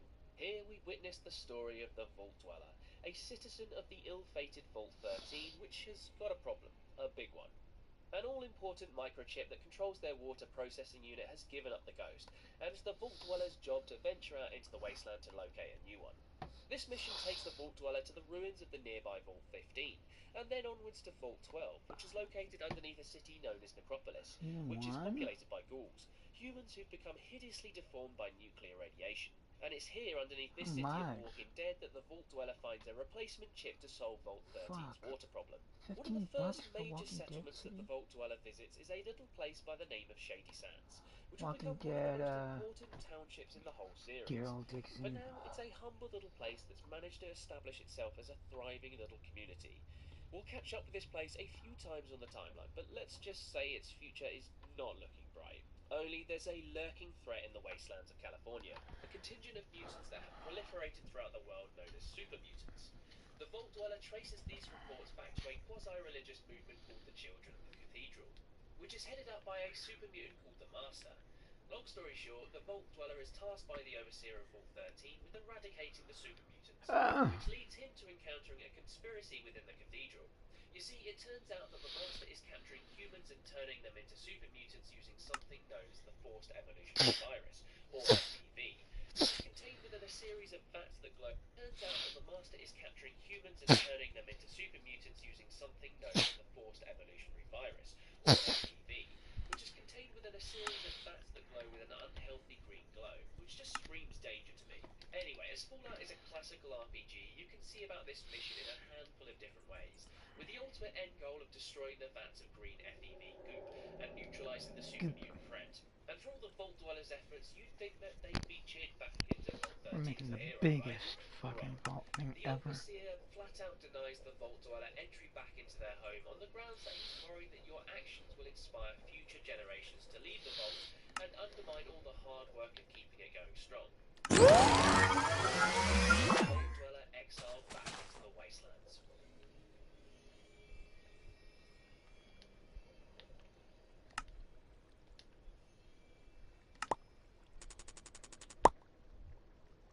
All of which brings us to the year 2097, the year in which Fallout Tactics Brotherhood of Steel takes place. And this is where the timeline gets a little funky, as while Tactics isn't canon, some elements of the story are canon. Let me explain. The main gist of Tactics is that it vastly expands the story behind the Brotherhood of Steel, specifically America. The game sees the Brotherhood as an initiate and helped them across the country from Chicago down to Colorado. Bethesda have outright said that the game isn't a part of the larger franchise's canon, but they have included a few references to the Brotherhood's operations in the Midwest since they took over the series. And all of this is further confused by another game, helpfully called Fallout Brotherhood of Steel, which launched on consoles in 2004 and is also considered totally non-canon. In short, we can largely ignore both of these games in the grand scheme of things.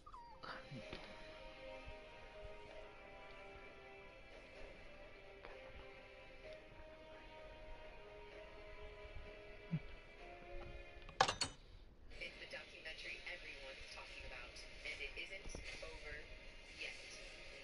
It was a light bulb moment. Amanda Bynes, when you see her struggle, what happens when you're a child actor? After our non-canonical detour, we're back on the West Coast in the year 2241 for the events of Fallout 2. Here we learn what became of the Vault Dweller after he was exiled in the first game. He eventually settles in a village called Arroyo, where he has a family, and 80-odd years down the line, he meets up with one of his descendants, who goes much like their ancestor, the Chosen One is tasked with their community, in this case, which is suffering from the effects of a devastating drought. And so the Chosen One is sent out into the world to find something that is known as the Garden of Eden, or GEC for short, a terraforming kit that is capable of creating life out of, well... Anyway, the Chosen One ventures out in search of the GEC and eventually comes across the remains of Vault 13, which has now become infested like beasts. Just a quick word on our old pals at Shady Sands, which not content with being just a thriving community, Shady Sands has become the home and capital an organisation known as the New California Republic. In terms, they have become the home and capital of one of Fallout's biggest factions, the New California Republic, or NCR for short. In Fallout terms, they are basically the Remember the NCR, they'll become very important further down the line. Upon returning home to report on their findings, the Chosen One discovers that Arroyo has been taken over by an organisation called the Enclave, which is basically made up of what's left of the US government. Sitting on a cache of sophisticated technology and weaponry, the Enclave basically tries to rule the US with an iron fist, so naturally they need taking down a peg or two. And so that becomes the Chosen One's core mission: take down the Enclave and save the poor citizens of Arroyo. They set about this by charting a course on a giant freight ship to the Enclave's base of operations, an offshore oil rig where they discover that both the residents of Arroyo and Vault 13 are being held Get captive. the fuck To out of make here with matters that worse, shit. the Enclave have evolved the nasty FEV from the original game into an airborne virus, which will help them maintain their control over the local populations. The Chosen One naturally throws a spanner into the works, though, I want to see saves if you the can Arroyo and Vault 13 hostages, and kills the head of the expand Enclave, here. who's That'd be also nice. the president of the US to boot.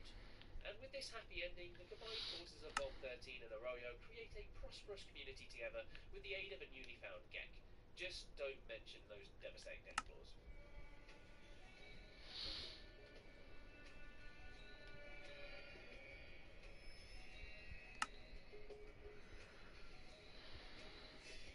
Next up, we're heading back east to Vault 101, the home of the Lone Wanderer from Fallout 3, whose early life we see play out in the prologue of that game. Kicking off in 2258, Fallout 3's prologue starts right at the very beginning of the Lone Wanderer's life, as they're brought into the world and into the arms of their father, voiced by Liam Neeson and his wonderful Irish purr. Boy, we've got a son, Catherine. And across the next 16 years, we see the Wanderer grow up, Dawson, toddling around their Dawson, playpen, having their 10th birthday, and sitting their GOAT exams as a teenager. Life seems pretty idyllic in Vault 101. Well, as idyllic as you can get for a life underground in a red grey vault.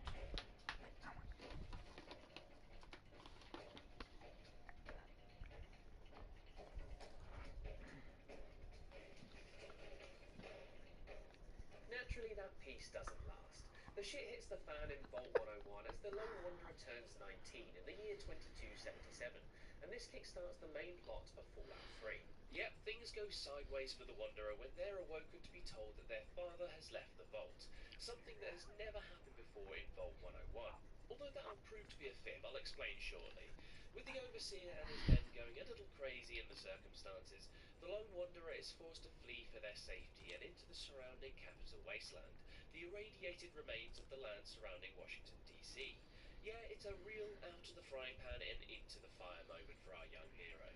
And so the Lone Wanderer ventures out into the capital wasteland in search of their father, a quest that makes up the main bulk of Fallout 3's story. On their travels through the wasteland, the Wanderer travels to a variety of different settlements. Chief among them, the town of Megaton, named for an unexploded nuclear bomb buried in the foundations of the city, the remnants of Washington, D.C., which houses the Galaxy News radio station and the toppest of top lads, Three Dog, and a giant battleship that's been rechristened Rivet City. While chatting with Colin Moriarty, one of the inhabitants of Megaton, the Lone Wanderer discovers a great deal more about their parents' history, namely that they weren't actually born in Vault 101, which is actually a double shock as we also discover that 101 was designed never to be opened as part of those sinister social experiments I mentioned earlier. Anyway, as they continue to explore the waste, the Wanderer eventually meets a scientist called Dr. Madison Lee, who worked alongside their father. While chatting to Dr. Lee, we learn that James, the Wanderer's father, was once involved in something known as Project Purity, more on that in just a second, but had to take refuge in Vault 101 in the wake of his partner's death during childbirth. On top of all these meaty revelations, the Lone Wanderer gets embroiled in a struggle between the two heavyweight factions in the wasteland. The corrupt bureaucratic bastards at the Enclave led by President Henry Eden, whose shock twist is actually an AI, and a splinter group of the Brotherhood of Steel led by the charismatic Elder Owen Lyons. And at the centre of these two warring factions is the aforementioned Project Purity, a giant water processing plant that helps feed a clean water supply to the wider DC area. While you can ally yourself with either faction, along with a whole host of other oddballs and eccentrics across the capital wasteland, you're largely pushed towards joining the Brotherhood after you learn that the Lone Wanderer's father worked with them in the past. All of this eventually leads the Lone Wanderer into taking up their father's mission by seeking out a Gek in order to reignite Project Purity. Amidst helping out with the project, the Wanderer actually tracks down their father to another where they have to free him from some bizarre virtual reality nightmare. And with James and the Wanderer reunited, they team up with the good Dr. Lee to resume work on the gestating project.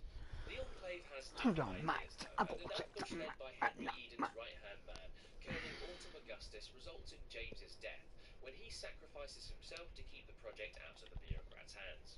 The Wanderer eventually in 87 with the aid of the Brotherhood of Steel and a top super mutant lad called Forks, if you choose to befriend him, that is. But it's all for naught as they're captured by the Enclave when they leave the vault. And this all leads us towards the bombastic conclusion of Fallout 3. You see, after they break free from the shackles of the Enclave, after learning about their dastardly plan to pollute the water supply with a modified anti-mutation variant of the FEV, no less, the Wanderer is thrown into a full-scale assault against the Enclave. Joining him in this daring attack is the Brotherhood's poster boy, a big iron giant by the name of Liberty Prime. Yeah, 'cause nothing hits harder than democracy. Than a giant killer robot. This all leads to a final confrontation with Colonel Augustus, who you can either kill or convince to fuck off. And with the Colonel out the way, the route is clearer to save Project Purity. Or not. The fate of the wasteland is in your hands. You do what you please. As the control center for the project is in the middle of a highly irradiated area, turning it on will kill whoever does so, which leads to yet more life or death decision making. Except that is in the Broken Steel DLC, which added the option to send the Brotherhood Sarah Lyons or your radiation immune buddy Fox to switch the machine on and save the capital wasteland. And if you opt for this ending, the Lone Wanderer wakes up 2 weeks later to witness how the consequences, good or bad, play out across the wastelands. And it's a good thing that they're still alive, as Fallout 3 had a healthy dose of story DLC expansions in the wake of its release. Alongside Broken Steel, there were a total of 5 expansions for Fallout 3, which expanded the story in a number of different directions, literally. The first took the Lone Wanderer to Anchorage, Alaska, albeit via virtual reality, for a Where do military I know him simulation of from? the pivotal moment in Fallout's history where the US took back control of their northernmost territory from the Chinese. Next up, there's The Pit, which saw the Wanderer travel to the remains of Pittsburgh, which has become overrun by raiders and slavers alike. Then there's the meaty Broken Steel expansion, which, as I've already mentioned, altered the ending, raised the game's level cap to 30, and sees the Wanderer root out the remaining members of the Enclave after Liberty Prime is destroyed. The fourth expansion, Point Lookout, takes the Wanderer to the state park of the same name in Maryland, where they have to settle a feud between an irradiated ghoul and a giant talking brain. And if that doesn't sound bonkers enough, Fallout 3 is rounded out with a trip to the mothership Zeta, a UFO that actually started out life as an Easter egg in both the original Fallout and Fallout 3. And with that, we are done in the capital wasteland.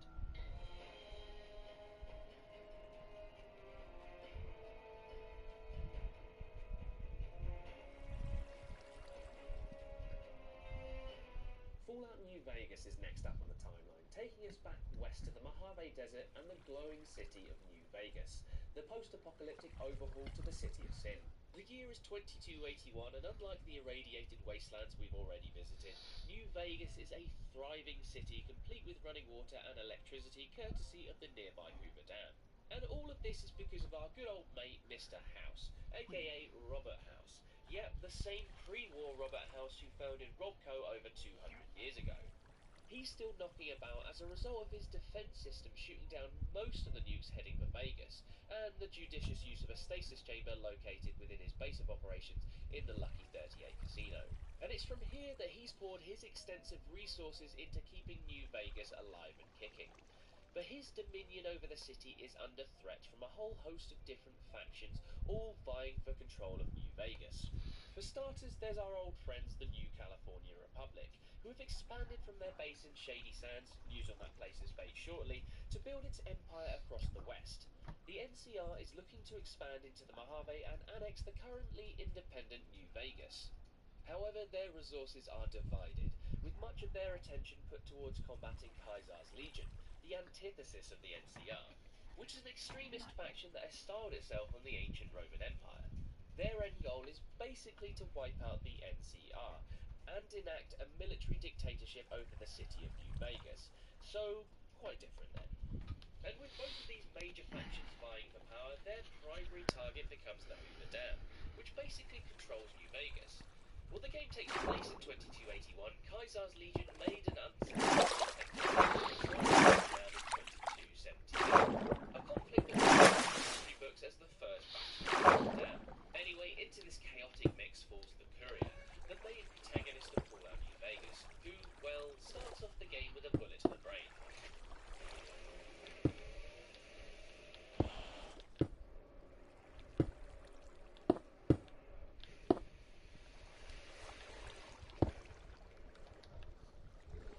Get the fuck up. The bullet in question is fired by the dapper gangster Benny, voiced by the late Perry in an opening sequence that sees the Courier robbed of his quarry, the Platinum Chip, and dumped in a shallow grave. Naturally, the story doesn't end there, or else New Vegas would be a very short game. Rescued by a robot called Security, by a lovable old lad by the name of Doc Mitchell, the Courier is all patched up and unleashed on the Mojave Desert. And from here, the main quest of Fallout New Vegas kicks in, and at its core, it's relatively simple. Locate and kill Benny and retrieve the Platinum Chip. While the Courier's quest for revenge against Benny might be simple on the surface, it unravels into something a lot more complicated. For starters, Benny is looking to use the Platinum Chip to take New Vegas for himself, right from under the watchful eye of his boss, Mr. House. You see, the Platinum Chip, a pre-war invention, contained an all-important upgrade program that was originally designed to help protect Vegas, but in the wrong hands could completely change the balance of power in the city. And this is where the storytelling of Fallout New Vegas falls into the hands of the player, as there are 4 different endings available depending on what factions you pledge your allegiance to. It all boils down to a great big bloody battle for the Hoover Dam, though, with the Courier on the attacking side as part of Kaiser's Legion, on the defense with the NCR, as part of a sneaky-beaky infiltration with Mr. House, or lastly by taking Benny's mission and claiming New Vegas as an independent territory. Depending on your actions, you get a neat little slideshow of your impacts across New Vegas and the Mojave Desert. But the story of New Vegas doesn't end there. As much like Fallout 3 before it, there was a healthy dose of post-release story content. The story of New Vegas continued across 4 meaty story DLCs, which saw the Courier roped into a variety of different misadventures. The first, Dead Money, whisked the Courier off on a heist within the Sierra Madre Casino on the behalf of a crazed member of the Brotherhood of Steel, while the second, Honest Heart, saw the Courier travel to Utah's Zion National Park and get caught up in a tribal war between 2 different factions. The leader of one of these factions is one Joshua Graham, aka the Burned Man, who is set on fire and thrown into the Grand Canyon by Kaiser due to his failure to take the Hoover Dam during the first battle. Anyway, he's now a raving mad post-apocalyptic Mormon, as you do. The third expansion is titled Old World Blues and sees the Courier kidnapped and sent to the Big MT research facility to take part in a series of heinous scientific experiments by the suspended brains of a group of pre-war scientists. While the fourth expansion, titled Lonesome Road, concludes the story of the Courier by taking them to the extremely hostile regions surrounding the city. Here they become embroiled in the story of Ulysses, a former whose decision to not ferry the Platinum ship to Mr. House led to the events that came to be in the main campaign of New Vegas. Long story short, Ulysses has a bit of a bee in his bonnet about the Courier and lures our hero to the Divide to enact revenge on them. And naturally, this doesn't end well for Ulysses, who, despite being one of the strongest characters in the entirety of the Fallout franchise, finally gets his comeuppance, which brings the story of New Vegas and the Courier end well for Ulysses, who, despite being one of the strongest characters in the entirety of the Fallout franchise, finally gets his comeuppance, which brings the story of New Vegas and the Courier to an end.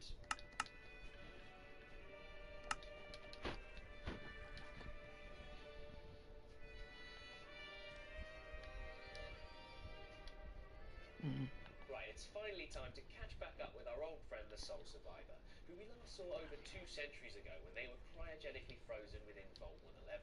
It's not a happy reunion for our nuclear family though, as at some point before the Soul Survivor is awoken from their cryogenic slumber, they witness the murder of their spouse and the kidnap of tiny little Sean to boot.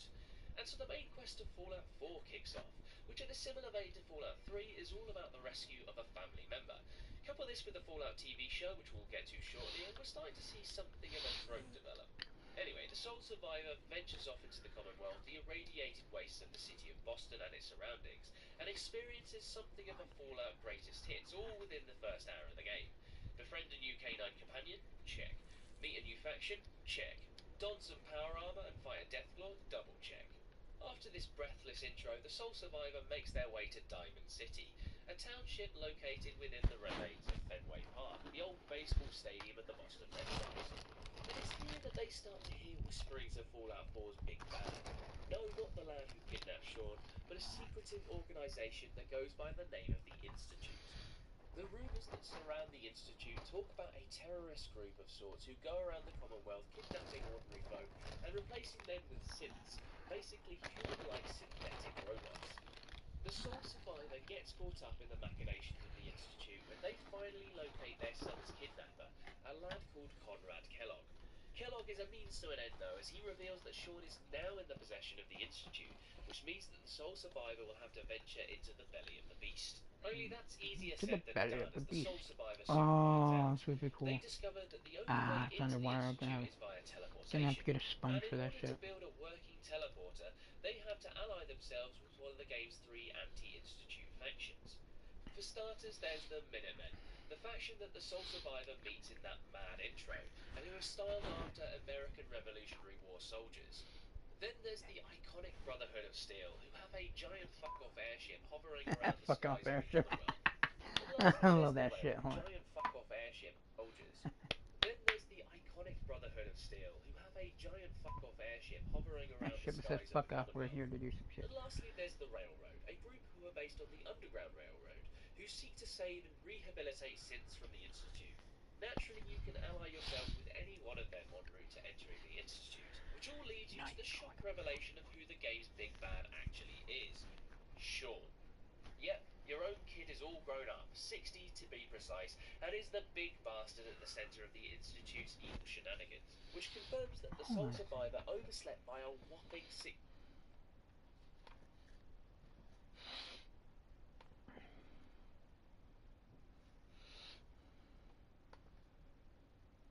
What's the farthest number of blocks that Minecraft goes?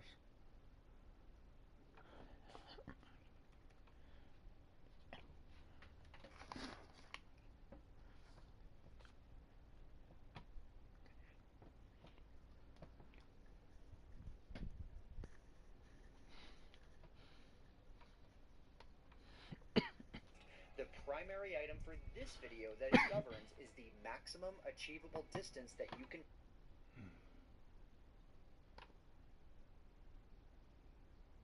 Chunks still generate past this point, but the player cannot go past 30 million blocks.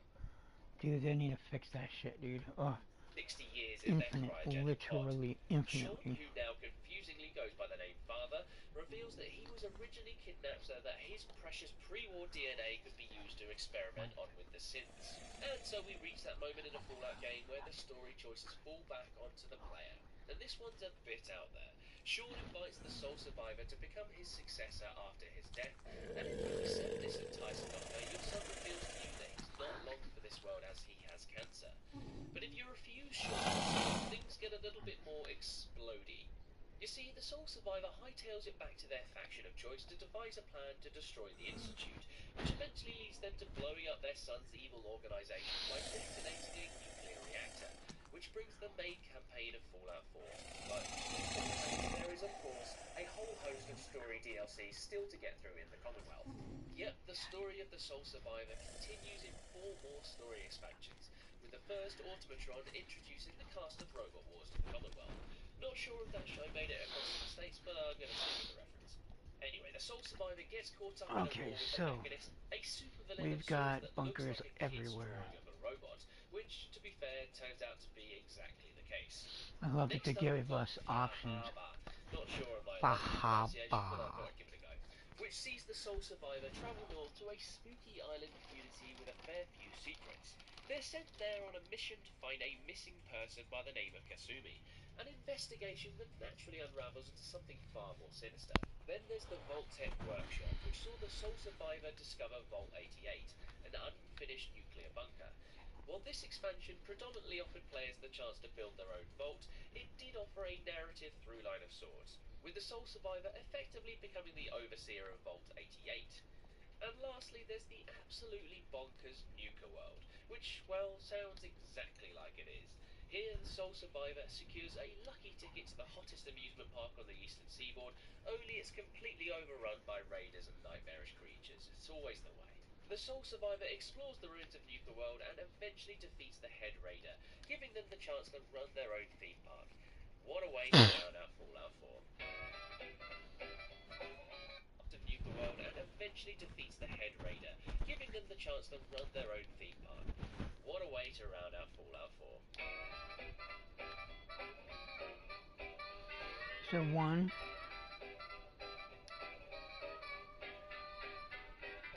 That's the first bunker. All of which finally brings us to 2. the main events of the Fallout TV show, which takes us back to the wastes of California in the year 2296. Yep, the Fallout telly show takes place at the furthest reaches of our timeline, and expands on the lore and history of the California region. At the heart of the show is Vault 33, which houses a seemingly idyllic society who are waiting for their chance to head to the surface and re-civilize the planet. Little do they know that they've missed that boat by a long shot. Anyway, Vault 33 is part of a trio of neighbouring You know what, I gotta vaults, try the others something. being 31 and 32, which work in tandem to keep their populations going. Into this mix we meet our plucky young hero, Lucy McLean, her brother Norm and her father Hank, who also happens to be the overseer of Vault 33. Their lives are pretty peachy until a group of murderous raiders ambush them from within Vault 32 and kidnap naturally kickstarts the game's main campaign, show's core plotline, as Lucy pursues her father's kidnap, extract them from within Vault 32 and kidnap Lucy's father Hank, which naturally kickstarts the game's main campaign, show's core plotline, as Lucy pursues her father's kidnappers above ground. Up on the surface, we catch up with what is left of Cooper Howard, and he's still going, which is a bit of a surprise, as he's well over 200 years old by this point. He's seen better days, though, as he has been poisoned by radiation to the point of becoming what's known in the Fallout universe as a ghoul. Life is imitating art in the case of Coop, who now ventures around the wastelands making his living as a gunslinging bounty hunter. He gets thrust into the plot of the show due to a bounty that he's after, namely an Enclave defector who has a critical piece of technology on his person. Did you think he's a human hero?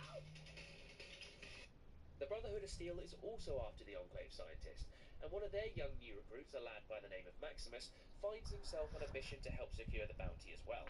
And so the telly show falls into a plot that is largely about people hunting MacGuffins. Well, the simple version of this synopsis is that, at least. But naturally, there is far more than that going on in the show's balmy wastelands. As the show progresses, the worlds of the Ghoul, Lucy, and Maximus come crashing together, with all three chasing after the Enclave scientist, who by this point is just a severed head with the tech embedded in his neck. Yeah, the show leans hard into Fallout's grim violence. As Lucy and Maximus team up, they eventually discover the fate of Shady Sands, which was destroyed by a nuclear blast back in 2277. Maximus learned this firsthand, however, as Shady Sands was his hometown, until, well, it became a giant crater in the dust. While looking for medical supplies, the pair stumble onto Vault 4, which they learn houses a team of scientists that have, well, they've done some pretty horrifying experiments, to say the least. The Vault is now home to many of the surface refugees from the Shady Sands blast zone, good honest folk just trying to live their lives peacefully. Meanwhile, Lucy's brother Norm is discovering the equally screwed up history of Vaults 31 to 33 in the wake of the Raider attack. As he investigates the ruins of Vault 32, he eventually uncovers the true conspiracy behind the trio of neighbouring vaults. It turns out that Vault 31 is actually home to the cryogenically frozen management employees of Vault-Tec, and the mission behind the trio of vaults is to play out Vault-Tec's idealised version of a civilised future post-Great War. And this all leads to the major revelation at the heart of the Fallout show. Hank McLean is a pre-war Vault-Tec employee who entered Vault 33 after waking from his cryogenic slumber. It turns out that his wife discovered a clue to the truth behind the three neighbouring vaults, and this led her to leave Vault 33 with Lucy and Norm. They eventually wound up at Shady Sands, and when Hank pursued them there, he was the one responsible for destroying the city when his wife refused to come home with him. Lucy learns all of this when she finally finds her father at the New California Republic base at Griffith Observatory. After a big climactic battle between the NCR and the Brotherhood of Steel, the NCR are able to get their hands on the Enclave defector's piece of tech, which turns out to be a cold fusion device, a source of unlimited power. It's useless without a Vault-Tec passkey, though, until Hank is coerced into giving his over, which results in LA finally getting its power supply back on. And the telly show ends with Hank escaping into the wastelands donned in power suit armor, Lucy and the Ghoul teaming up to get revenge on Vault-Tec, and in its final shot, we see Hank coming across the city of New Vegas, which looks like it is now fallen into ruins. I guess we'll just have to wait for the second season to find out what exactly has happened canonically to Mr. House's vibrant city. And that, friends, is the Fallout timeline fully explained. I really hope you enjoyed this video, and if you like these kinds of gaming timelines, make sure to check some of our others up on the channel, like Assassin's Creed, Mortal Kombat, and Uncharted. Thanks a lot for watching, guys. I'll see you next. Clear that Vault 12 was one of the most barbaric experiments Vault-Tec could do to its population, and now a vast number of ghouls bear their scars of the horrors of this past organisation. Hold on, y'all. Vault 13 was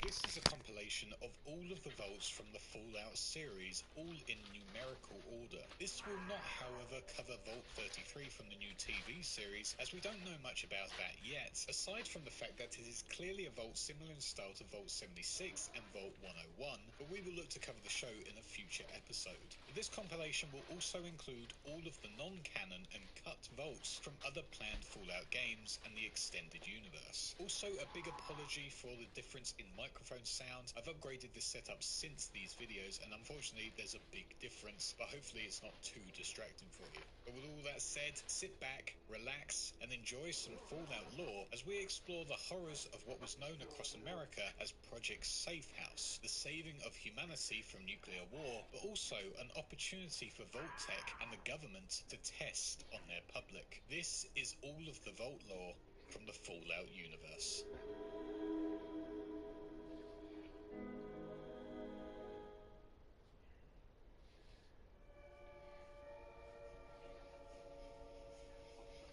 As the war within the Middle East was getting more and more heated, the government had to act and, as mentioned before, had to set up Project Safe House in 2054. One problem with this was that the funding was low due to how bad the economy was within America and within the rest of the world, as well as resources were running dry everywhere. Luckily, as Vault-Tec began getting things ready for their construction, a technological breakthrough happened which allowed these gigantic bunkers to be created and constructed at a rapid pace. To prove to the government that these bunkers were worth investing in to protect its civilians, Vault-Tec created a concept vault to show how they would be used and how they worked. This concept vault was created outside of the Vault-Tec headquarters within Los Angeles and would be simply labeled as the Los Angeles Vault. After seeing how it worked, the government invested in Vault-Tec, asking them to create a total of 122 vaults across the country, which would reportedly save 0.1% of the American population from the inevitable nuclear holocaust. As the Great War approached and the nuclear bombs started to be fired, the Los Angeles Vault was sealed and kept its residents safe from the bombs. Proving that these vaults actually worked, the original concept vault was able to survive the war and protected everyone inside. Eventually, in the year 2092, the doors opened once again as its inhabitants ventured out and went on to settle in the Boneyard and continued to set up their town of Adderton. Some, however, remained within the vault up until 2155.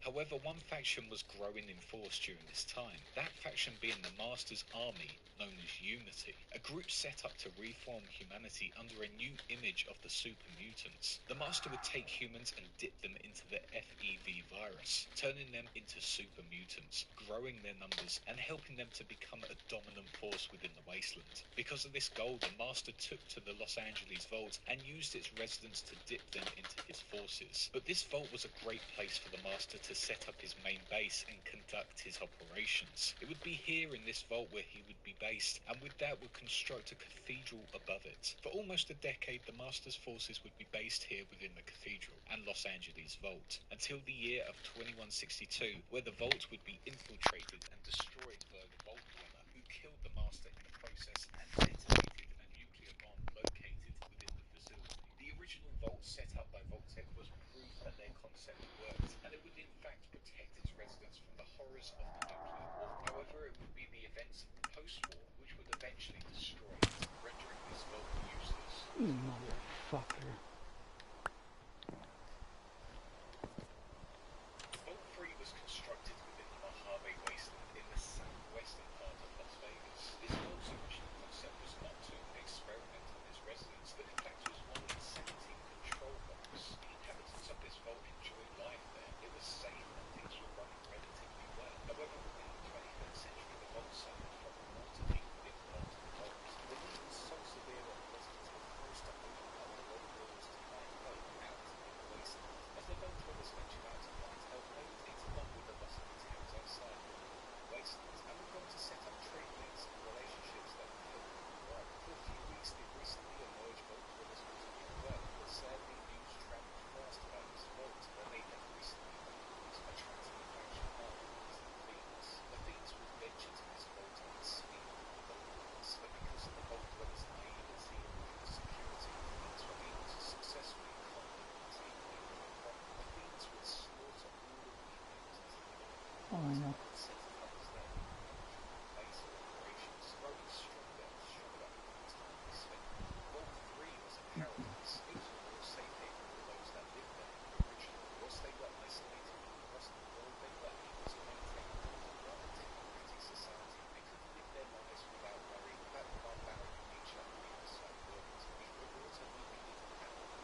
control vaults without an experiment taking place. Nothing much really took place within Vault 8.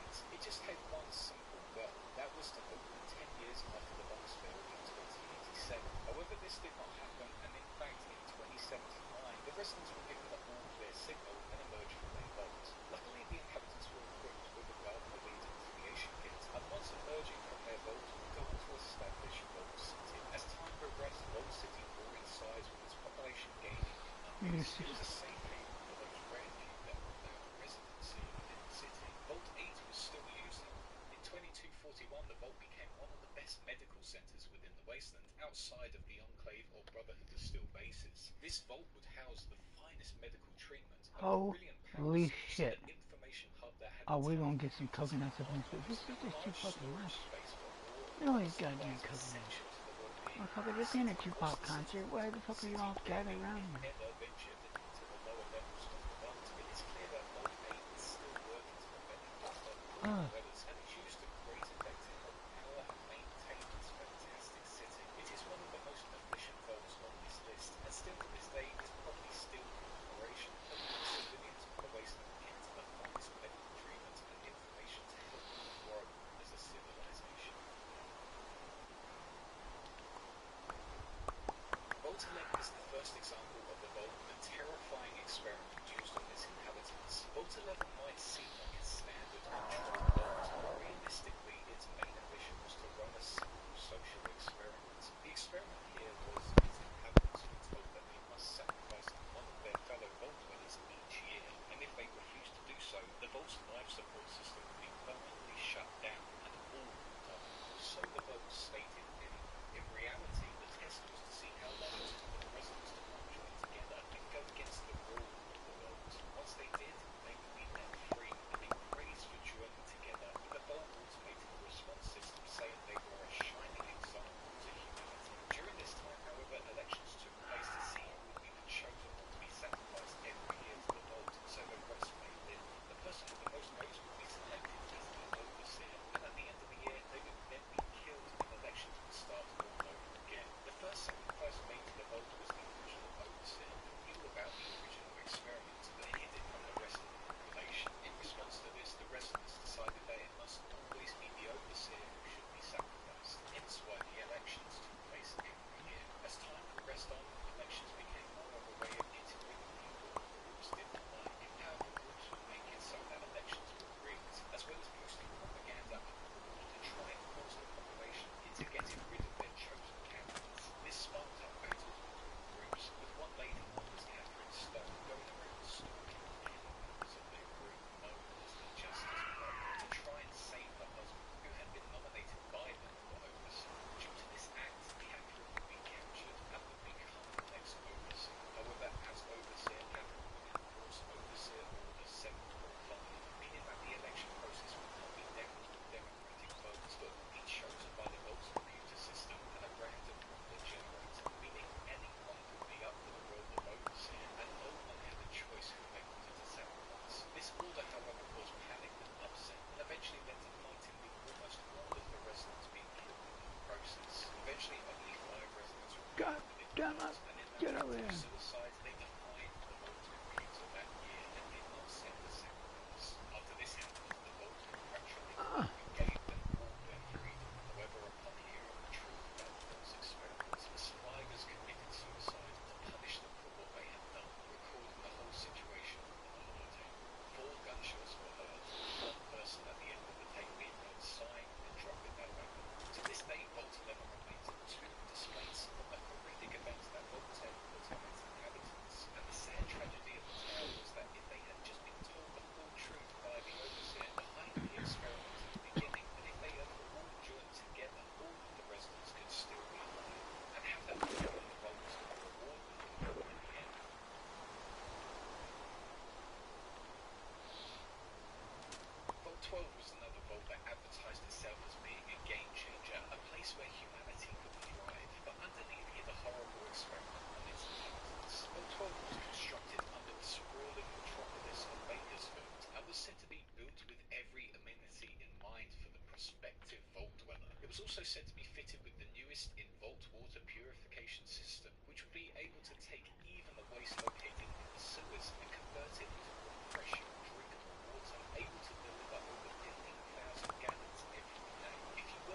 16,000 gallons of water. The pressed bomb suit award for your efforts. But on the 23rd of October 2077, when the bomb was found, it became apparent to the citizens of Bakersfield that all the other boats had already been sunk.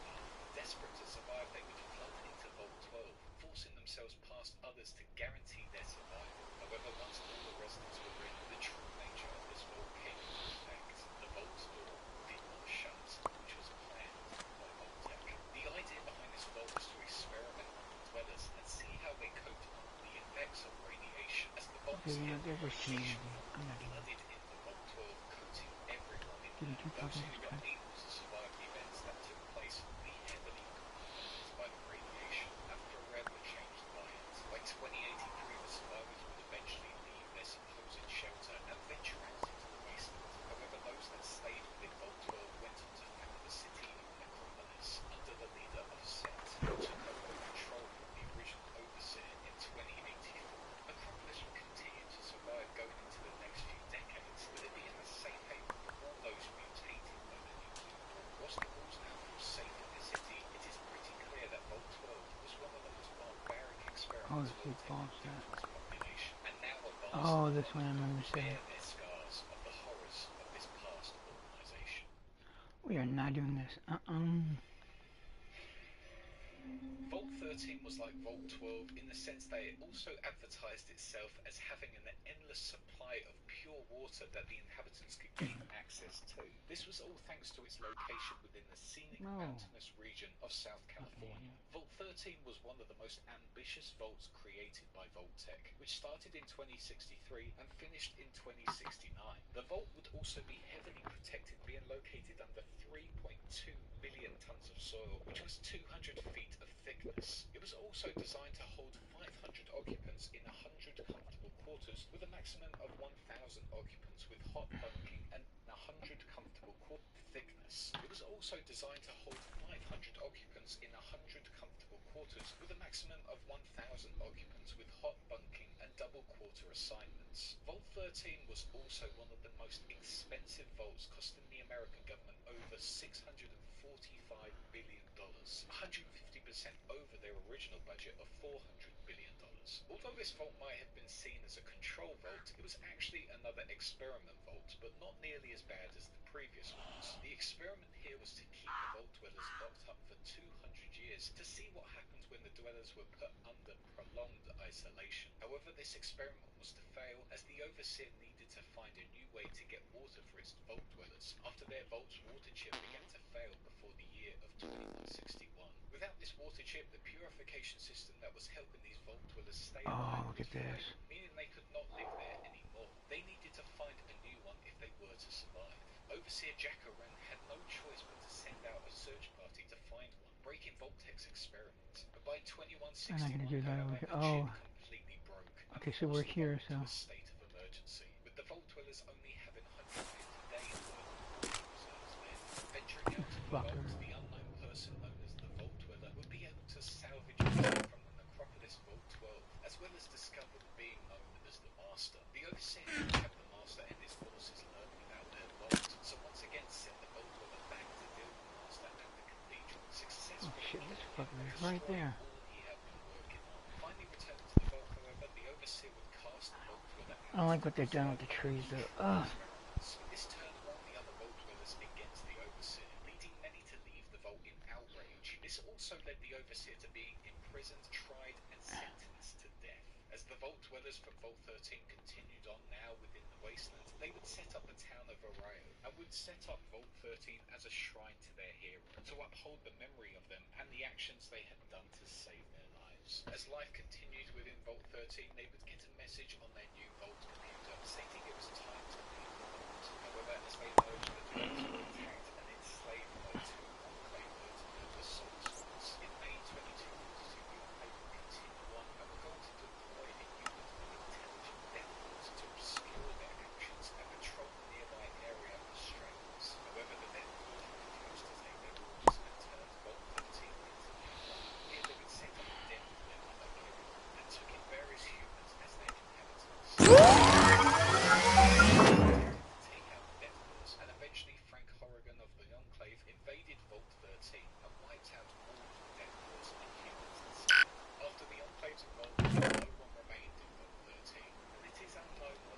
holds this once monument of Vault-Tec creation. It is unknown, but it is likely that it is owned and run by the NCR. But it is clear that the Vault 13's history has been filled with betrayal and death, and whoever runs it now might not be safe from outside forces wanting to control the wasteland. Oh, ha ha ha. That's me moving around. Vault 15 might be one of the most significant vaults on this list that would lead to a vast amount of the factions we see within Fallout, including the incredibly powerful new. That's fucking cool. This vault was It's amazing how advanced they've become. Okay, so 67 This was yet again another to vault, and its experiment 76. placed together So it's about 9 blocks. 76 to... to see how they react Oh shit, you gotta find out how. as well. Vault-Tec will then monitor their interactions and see 76. However, as the vaults failed, the vault lost all contact with the outside, and all the other vaults within the experiment could not be monitored. As the years went on, the vault continued to deteriorate, and its population became extremely overcrowded by 2097, leading to even more poor living conditions. Conflict was inevitable, and in the spring the situation exploded. A schism arose amongst the dwellers as the vault was finally opened. Most of the dwellers marched out, stripping the vault of 640 its important to resources 60, and 76. equipment, including the 30. Garden of Eden creation kit. But one group remained within the vault, trying to live off the bare minimum the vault had left. 30, Those who left formed into separate groups. The most 76. significant one of these being the village of Shady Sands, created by the Get. The rest of the 80, individuals 90, were banned to raid 96. tribes such as the Khans, Jackals, and Lions, who 15, terrorized the New California wasteland for years on end. Vault 15 remained in operation for a while, being inhabited by the remaining dwellers. However, not long after these factions rose to power, the vault was invaded by raiders, and because of it was abandoned. With no one inhabiting the vault, it started to deteriorate over the years, with its second and third levels completely collapsing. After the NCR formed, the vault was somewhat left alone because of the salvaging drives made between the NCR and other parties. Eventually, it was inhabited by a group of wastelanders who just needed a place to live. The wastelanders settling here believed the lies of the new Khans, who told them that they would 76. rebuild the vault and provide them with shelter, 40 food, should be good. and So water. But 80, hearing that they 90, were being lied to by the new Khans, the settlers would strike again 86, 96, 106, NCR, which would allow the NCR access to 116. the vault and the squatters with annexation, education, and supplies to survive. With all this done, the NCR would continue their expansion, and the squatters learned self-sufficiency and became productive members of society. Vault 15, however, would remain a memory of the past, a place where all of these factions once lived during the Great War.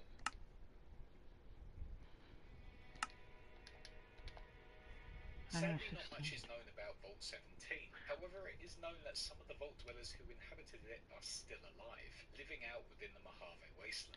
From what we know, Vault 17 was a fine place to live up until 2155, where the Masters faction Unity invaded the Vault, capturing the inhabitants and subsequently turning them into only 3 members of Vault 17 are said to be alive, those being Lily, Marie Bowen, Becky, and Jimmy. It was said that Lily lived in the vault until the age of 75, where they were invaded, captured, and were turned into Nightkin. Maybe one day we will get to witness what happened within Vault 17, or get to go back to see what has happened to it since 119. But for now, it's just a mystery vault. Vault 19 is a tale of 2 paths, literally. Laying out within the Mojave Wasteland, this vault would be located above a parking lot. Venturing down, the vault would be segregated into 2 different coloured sections, red and blue. And once assigned to one of those sectors, the inhabitants would have limited contact with the other half. Vault 19 was in fact the only vault that had 2 overseers, obviously one for the red sector and one for the blue sector. The main experiment of this vault was to test the inhabitants' paranoia. Whilst they lived there, the citizens would be exposed to different forms of psychological factors that would make them feel like something was constantly wrong. This would be through non-chemical and non-violent means. With one child stating in his turn that it might be subliminal messaging, as he and his friends could hear high-pitched noises. Throughout their time within the vault, many of the residents showed signs of paranoia, and almost all of the time the residents blamed it on the other sector of the vault. Some stated that they were hearing noises, feeling unusual drafts of air from vents, as well as seeing the lights blinking patterns like some sort of code. For so long the residents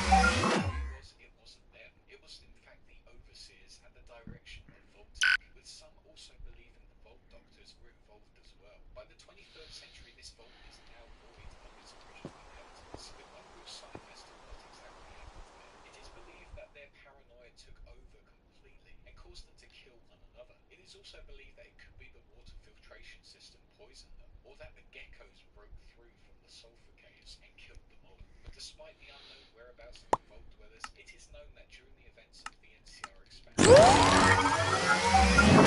facility had escaped their capture, led by Samuel Cook, and discovered this hidden vault. Seeing it was completely abandoned, the gangers would set up here and look to rebuild their forces so they could venture out and take over towns of their choosing. But for now, the original residents of Vault 19 are no more, maybe down to their own paranoia caused by the Overseers and Vault-Tech's horrible red versus blue experiment. Another vault located within Las Vegas is Vault 21, once a safe haven for the vault dwellers, now a hotel within New Vegas that is a main source of income for Mr. House. Vault 21 was actually set out to be a really great place to live, but once again it had an experiment that took place there, this one being a bit off. The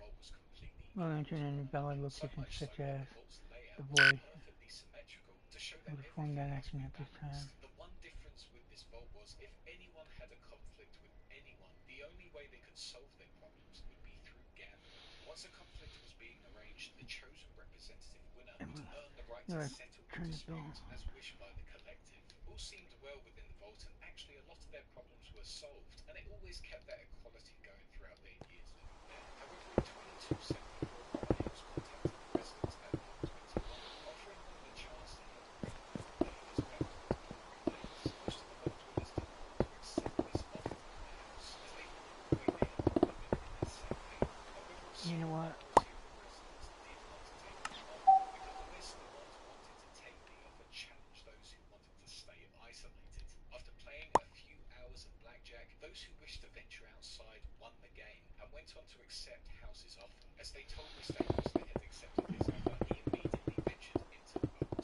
stripping it of all its technology and resources and used it to rebuild the strip. After doing this, Mr. House ordered them to fill the vault with concrete, but thanks to the request of Sarah and Sheldon Weintraub, set up a hotel in the upper levels to help House gain more income from his New Vegas empire. Most of the vault dwellers of Vault 21 ventured out and lived new lives amongst the communities and forgot all their past within the vaults, most notably one man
said that environment was intriguing. It was more than wrong on so many levels. She explained that it needed to be scrapped, but Greenway refused. Because of this, Diana took it upon herself to change its name completely. Diana would take control of the satellite dish and aimed it at Vault 29, transmitting the series of security codes to the Vault's out to you. She would gain control of it and reason she would do it in a way that would seem in her eyes as morally correct. Eventually the children would go on to set up the project to enable us to the project that worship the ancient goddess. Diana would continue to maintain the Vault for her own workers as well as protect all of her children to make sure her image of the goddess was preserved. By 2253 the Vault itself had ceased working.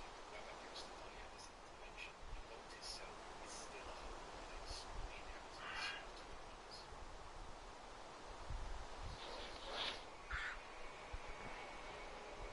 Vault 34 is a vault where if you pick the gun, perk in your character's creation, you'll absolutely love to live here, to some extent. Here the Vault armory was massively filled with stockpile weapons and ammunition, and every dweller was able to access it at any time. Along with that, it also had a ton of amenities such as a fully-sized swimming pool, which came at the cost of living space. In the first century, the Vault was working exactly as planned. The Vault was becoming extremely overpopulated, and violence was spreading. But in 2230, large groups of residents started to suggest that criminals acting in riots should be limited. Because of this suggestion, violence got worse throughout the population. To control this, the overseer stated that if this continued, all weapons would be confiscated. However, this did not help, and a vast amount of dwellers left the Vault and settled within the Ellis Air Force Base, labeling themselves as the Boons. The overseer felt that this didn't work, so he closed an armory up on his turf, but the dwellers were getting so people were angry at the limitations being put on them.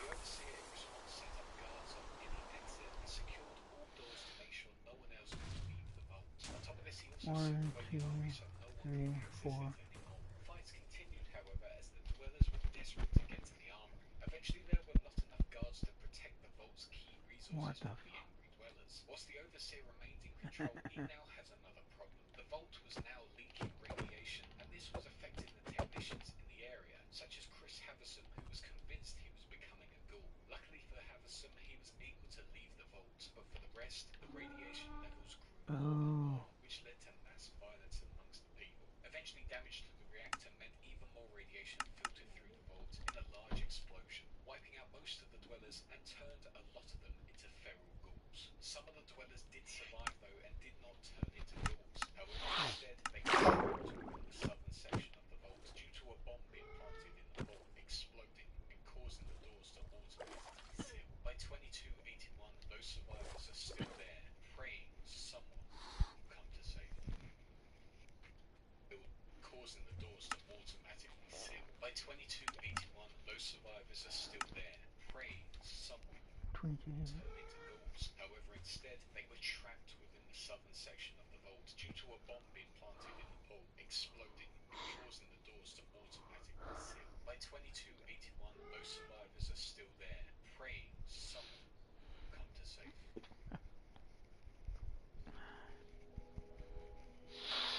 We finish off our Vault list for this video with that are sadly some of the smaller vaults unknown to us as of yet. Up first is Vault 36. This vault's main experiment was believed to be to see how the residents responded to terrible food during their time there. The only notable thing about this vault was that the food extruders within it were designed so that they only produced thin, watery gruel for their residents. The idea of being fed only this for the rest of your life would most likely cause you to become highly irritated and eventually aggressive to others around you know what we're gonna do? Hold on. facing weakness, eventually causing the vault to most likely starve or kill one another as they are so desperate for other forms of food. Vault 42 is quite similar in this aspect, but instead of food, it was light provided. In Vault 42, the experiment was to see how vault dwellers responded to just a being little glimpse of you. living All I situations. needed, This vault was all only I ever being lit needed. by 40-watt bulbs, nothing more, nothing less. This meant that dwellers would be roaming around in almost pitch-black conditions, leading most to paranoia as they are in a constant state of darkness. This would most likely increase aggression amongst the population and drive some to go outright insane, never knowing what time of day it was. And finally we end on Vault 43 for now. This is probably one of the most bizarre bizarre vaults of all time. But if the dwellers were smart, could probably overcome the obstacle and live a pretty alright life. This vault would be inhabited by 20 men, 10 women, and of course, because why not, one big panther that would no doubt be extremely hungry. How they got the panther in there without the dwellers knowing, I don't know, and what they wanted to achieve from this experiment is a complete mystery and quite obvious what's going to happen. But no doubt if you went into this vault, you would most likely be eaten within moments by this vicious beast. However, I still personally think if they are smart enough, they can lure it into a room, seal the doors, and then continue to live in harmony. Humans are smart, and with 30 of them, I am pretty sure they can tackle this obstacle. Obviously, depending on what else is in that vault. But yeah, anyway, Get the 43, fuck over there. it's 20 men, 10 women, and of course, a panther.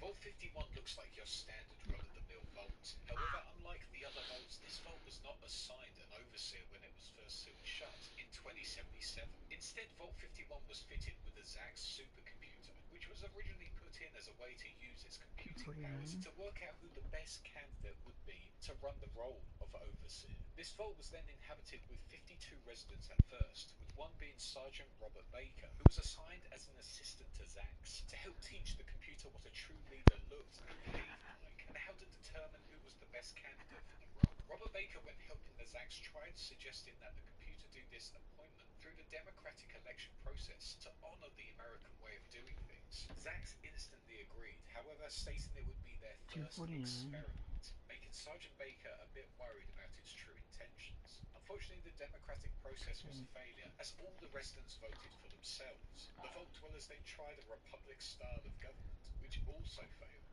which led the ZAX to the conclusion that voting was pointless, and it would terminate elections in the future and go with another process. Baker at this time was adamant that a true leader would step forward, as that was what a leader would do in a time of crisis. This, however, was a terrible thing to tell the ZAX, as it assumed the residents needed a crisis to show their true potential. Because of this line of thinking, the ZAX would create crises to test the residents to see who the true leader was. By this point, the Vault factions had started to form, and the Vault was becoming extremely hostile. The ZAX started creating crises to panic the residents, such as forcing citizens into extremely cramped conditions, with only the clothes on their back. After more bombings were set up by the ZAX, No, you fucking idiot. Get over there. God damn you. Oh. What the fuck? You can't play choice there? Excuse me.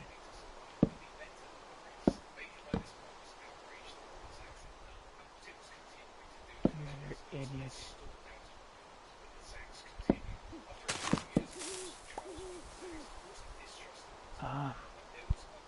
Oh, just another thanks of you.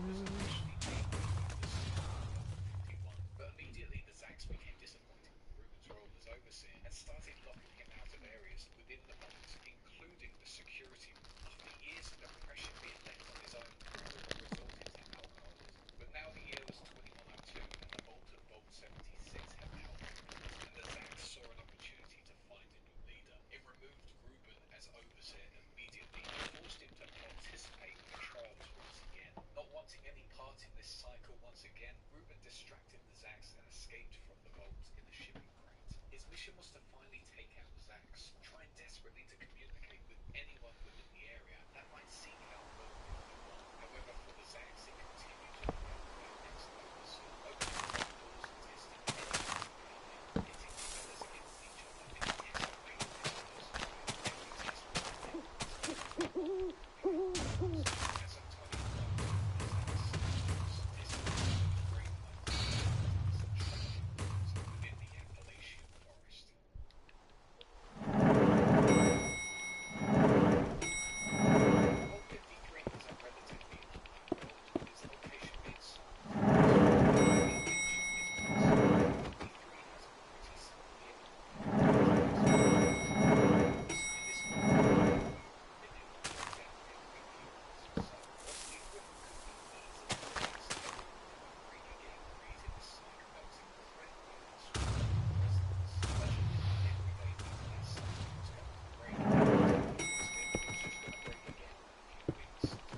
Choo-choo-choo. This vault, Vault 56 on the other hand, also had its tape removed. Apart from one time, this tape was of a particularly bad comic actor. The vault workers would only be able to watch these tapes to keep them entertained, and apparently this comic actor was so bad that 242, sociologists 2668. found Vault 56 would fall with more vault with the Quite honestly, these vaults don't sound that bad to live in, but I have to admit I'd rather be in a place where there are no entertainment tapes than a vault where it's just plain safe and we sound the movies over and over and over again until the day we die. 228, Located out within the Appalachia is Vault 63, which is located underground in the way of a small building. This vault is extremely mysterious, said to be opened within the year of 2002. However, for some reason, it was never opened, meaning its contents are completely sealed along with knowledge of its experiments. It was believed that inside the vault itself, a reactor was overheating, which had potentially caused the vault to go into crisis mode, maybe killing the residents. However, that is completely unknown. If the vault is ever unlocked and restored, those who venture in may have to take up the incredibly hard task of fixing the reactor whilst facing up against those inside if they have been turned into the scourge of fools. As of right now, sadly, Vault 63 remains a mystery, but hopefully it will not. So if not, it could be sealed shut for well over 200 years.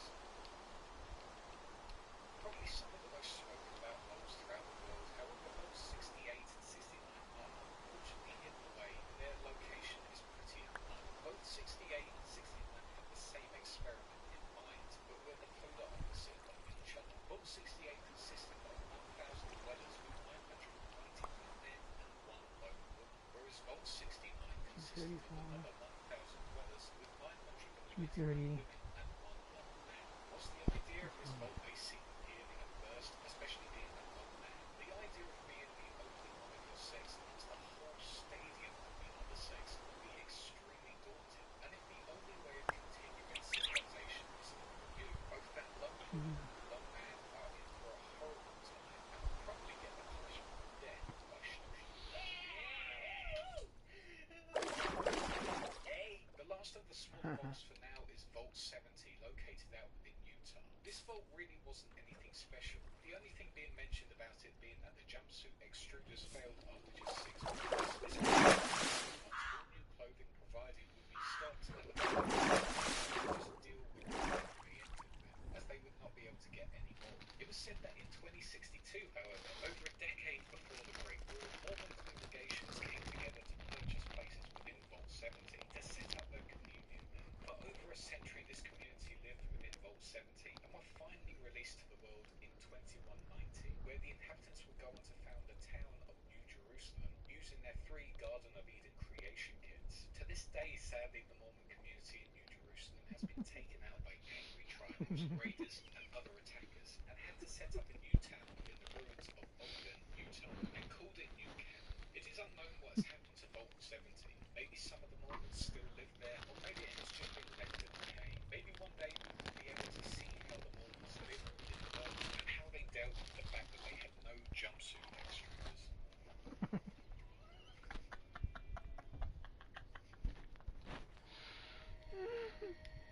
This is something funny, but Vault we won't 75 talk is about it. probably one of the more barbaric uses of a vault that Vault-Tec came up with. Before the war, there was a national emergency where people all over the country were concerned about what would happen to their children when nuclear war happens, if it happens. Because of this, Vault-Tec and the local government of Massachusetts set up Vault 75 and placed it beneath the Malden Middle School, making sure those children at school had a quick place to evacuate to. It all seemed good. This vault was encouraging families to sign up, authorising special discounts and subsidies for those qualifying families who had children under the age of 15 attending that school and lived in Malden. However, the true purpose of the vault was made by the United States military. The experiment here was to turn the children into battle-ready super soldiers who would obey any order given to them. This would be done by selective breeding, genetic modification, and hormonal treatments. When the day came that the bombs hit, all those who qualified for the vault entered its premises. When they got there, the children under the age of 17 were taken to one side to meet the overseer. Those over the age of 17, such as the parents, would be taken to the holding area and executed by the security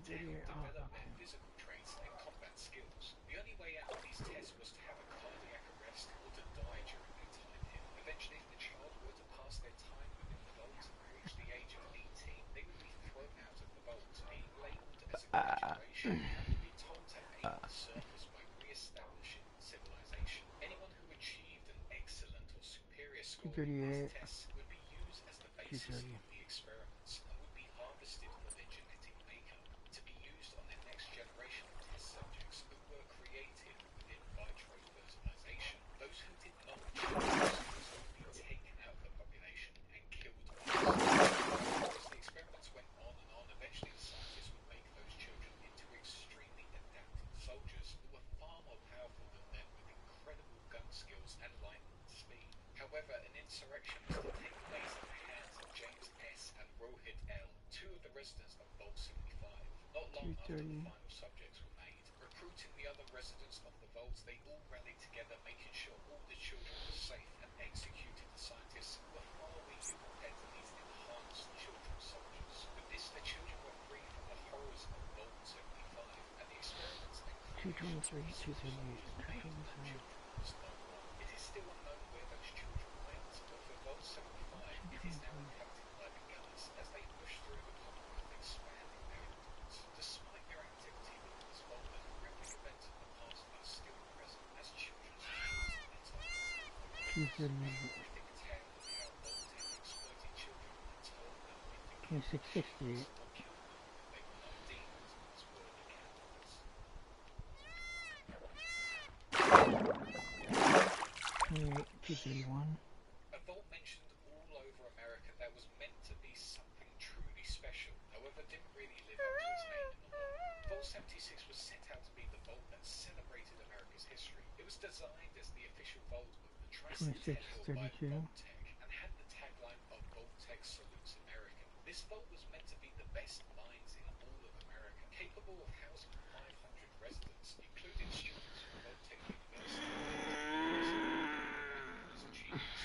As the vault closed in 2077, Vault 76 had some of the best protection throughout all of the vaults, with their security team ready to take out any intruder that wasn't a part of the Vault 76 family. Strict laws were in play as well to make sure all the residents of the vault played their part in keeping the society active and productive. If someone was to break laws or cause trouble, the overseer was able to lock down each of the rooms and imprison that person who caused trouble. Ensuring compliance was key to the goal of this vault and was one of the best examples of a control vault. Reclamation Day was soon approaching the residents of Vault 76, the time where they could venture out and rebuild America. However, in 2100 there was a problem. The vault was now over capacity and all its resources were struggling because of it. Some of the residents had also been put under disadvantage lockdown as well, causing trouble for the overseer. On top of this, not a lot of the residents really wanted to venture out into the wasteland and fight against cannibalistic mutants, which added more problems to the overseer's rule. Eventually, the residents were convinced that venturing back to the surface was a positive thing, and by 2102,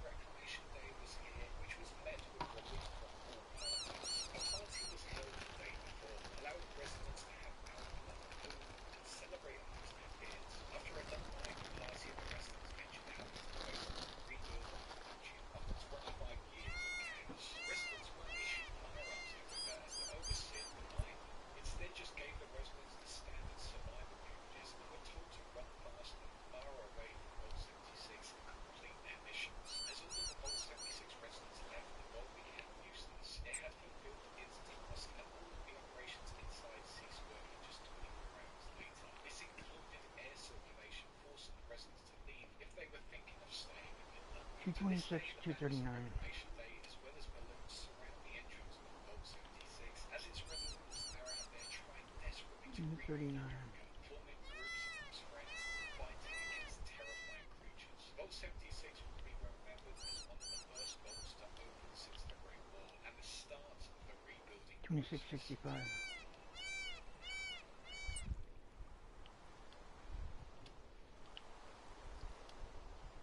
Vault 77 is a bit of a weird yet somewhat 2630. terrifying tale of a single man who had been left to himself within the vaults. Thinking this was some big joke, Vault-Tec wanted to see how this man behaved, stuck on his own with one thing, a box of hand puppets. As the man searched the 2665. box labelled as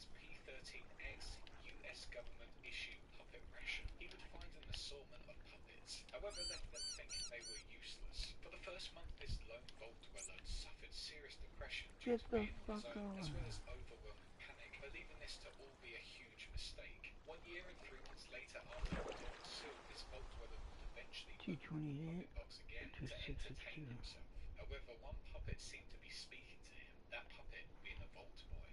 At first it seemed fine, and the Vault Dweller came up with storylines for each of the puppets. However, one day the Puppet King was found killed, and the Vault Boy was saying it was them. They were the ones who killed him. Now that they were both criminals to the other puppets, the Vault Boy said they should leave the Vault Dweller. Stepping 223 out the vault that next morning, the Vault Dweller and his Vault Boy puppet go on to explore the lands at the back of the fire ant, speaking to another Vault Dweller who was hemmed in and tell him his own story. However, as time passed, the two were caught and tied up by a group of slavers. Threatening the Vault Dweller, the puppet stated the Vault Dweller had killed them all. Not believing their claims, the slavers turned their back. Then suddenly, the Vault Dweller and his puppet massacred all of the slavers in the area, spreading a message all over the wasteland. Vault 77 is a gruesome tale of how one insanity is now a paranoid schizophrenic who will kill anyone in his way, believing he is being told to do it through his puppet Vault Boy.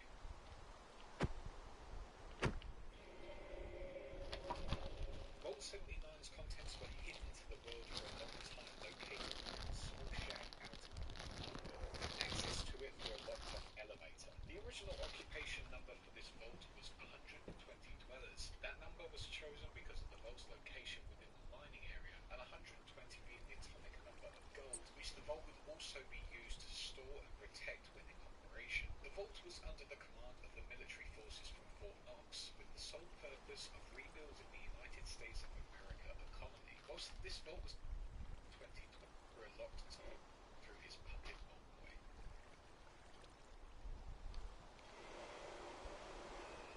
Vault 79's contents were hidden to the world for a long time, located in a small shack out in the middle of nowhere, with access to it through a locked-off elevator. The original occupation number for this vault was 120 dwellers. That number... Vault 79's contents were hidden to the world for a long time, located in a small shack out in the middle of nowhere, with access to it through a locked-off elevator. The original occupation Vault 79's contents were hidden to the world for a long time, located in a small shack. Fucking idiot.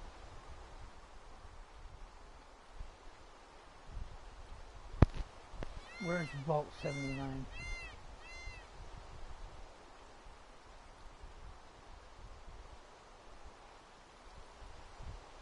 Which Fallout has Vault 79?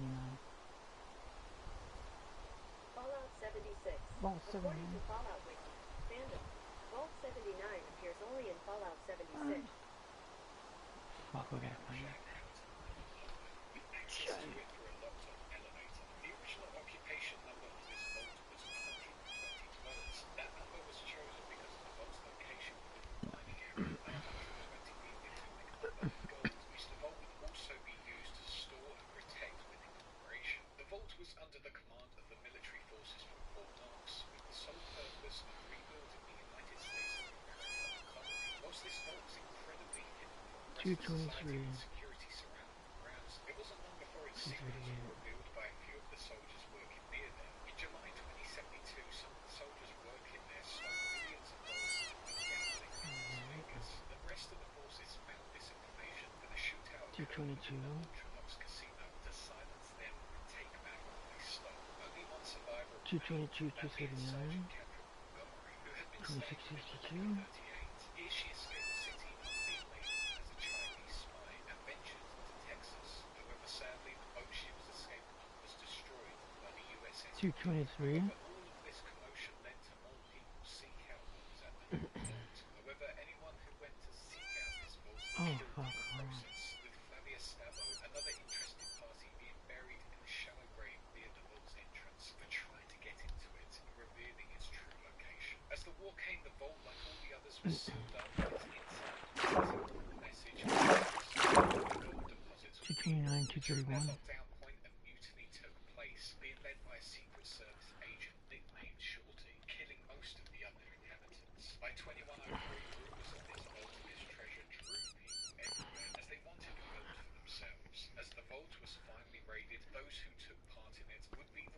by the remnants of the Vault's Secret Service, with them also being able to tell the tale of what was in Vault 79. This vault was one of the most secret vaults throughout all of America. However, now the tale of its raid lives throughout Appalachia.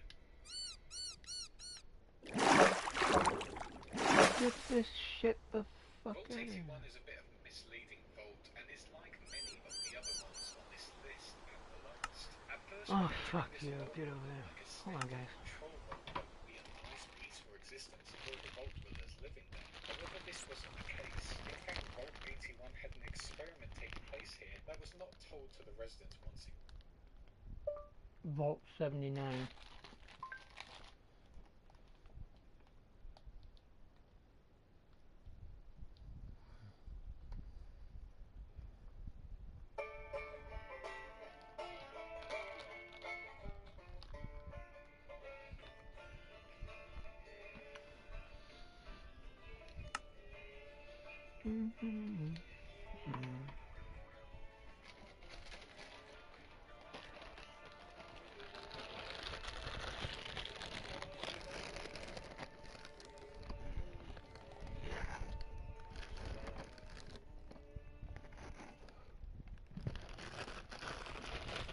We finally did everything we needed to do with Vault 2 to break into Vault 79. Now it's time for the heist, and we'll be exploring the break into Vault 79 from both sides, starting with Foundation. With Hornwright rescued and Motherlode repaired, we can head back to the basement of Freddy Fears to meet the crew. Upon arrival, we hear Motherlode. I hope my suit doesn't freak out on me at the wrong time.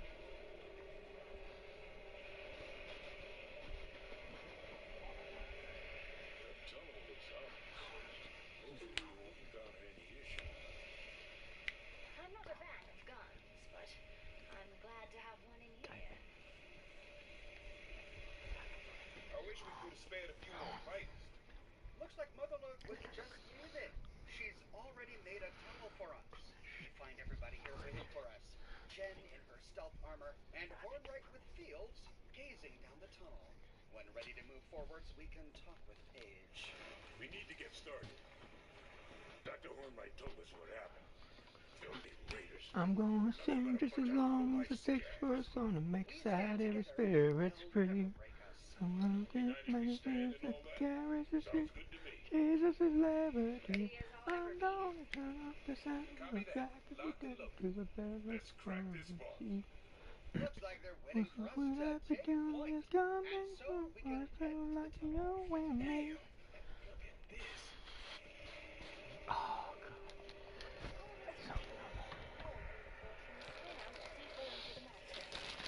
Motherlode knows the way. all the leaves are brown and the sky is gray. I never like putting faith in a man whose first instinct is to break everything he sees. Do you know what's great about being around you guys? All the love in the air. Love is in the eye. Along the way, we have to kill a number of critters. Someone always dies at the worst times. Just once, I'd like a mission to send me through an empty field on a sunny day. Aw, what's the matter, Sergeant? Afraid of the dark?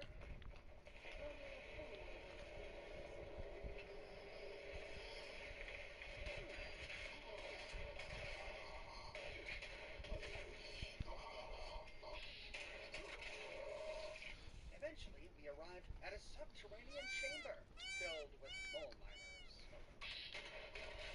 Looks like Motherlode's digging may have collapsed it. Their only way out was through us. 222, 240. Maybe tunnels in Appalachia those things don't have investment. Such strange creatures. Always digging. What the hell are they digging for? And why are they so pissed off about it? 2668. 12-time drilling machine through their front door. Apparently, that was like a mole miner city or something. We never really get any more information about what they were doing down here. We see Motherlode's tunnel moving off to the west. Continuing forward, eventually, we arrive at the Motherlode. 230, 229. Motherlode has affinity with a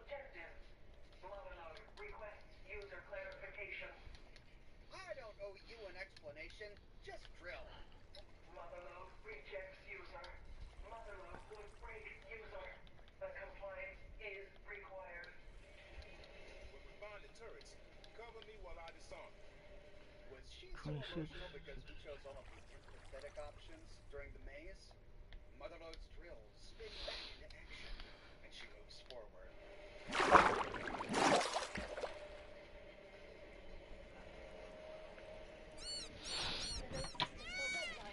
She's awesome. She's offline, and likely beyond repair. With that, Safe zone filling in. we find maintenance overlooking the atrium and say, that seems through a door to the north. We'll come back to explore the entrance in a moment, but we'll follow them for now. A window, we see an auto dock back there. This is Motherload systems are redlining. That was awesome. She's offline, and likely beyond repair. with that, we break into Vault 79 and encounter robotic security.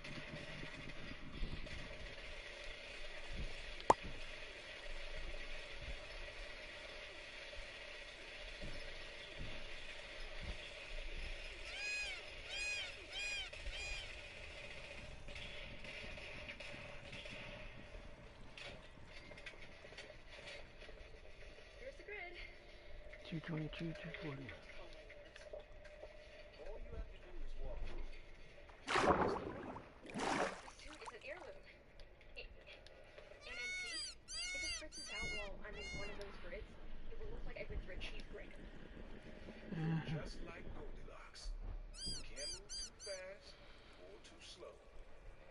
Not helping, Radcliffe. You have to move just right. Seriously, not helping. Despite her momentary lapse of confidence, she waltzes right through. It works. I'm through. Thank God. What are you waiting for? Find a way to turn off this laser What the grid. fuck are you waiting for? I'm on it. 230, 229. Good news. Paris, the grid control. Oh, there it is. Oops. Oops? 229. What do you mean, oops? Oops is bad. This can't be good. More robots. I can't leave this terminal. It's Jen Oops triggers more robotic security. They You know what, let me swarm check the something room, out. and we have to fight them off.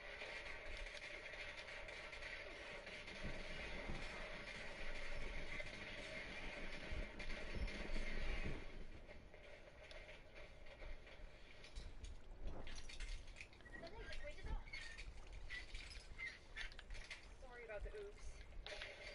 Once it triggered, I had to wait for the security box to go away before I could finish. Even then, it locked me out after I neutralized the laser grid. Hey, no problem.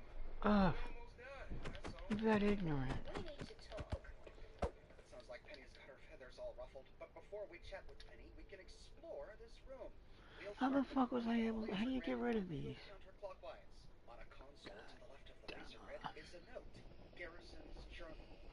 We just made it into Vault 79 with as much gold as we could haul. Now for the hard part.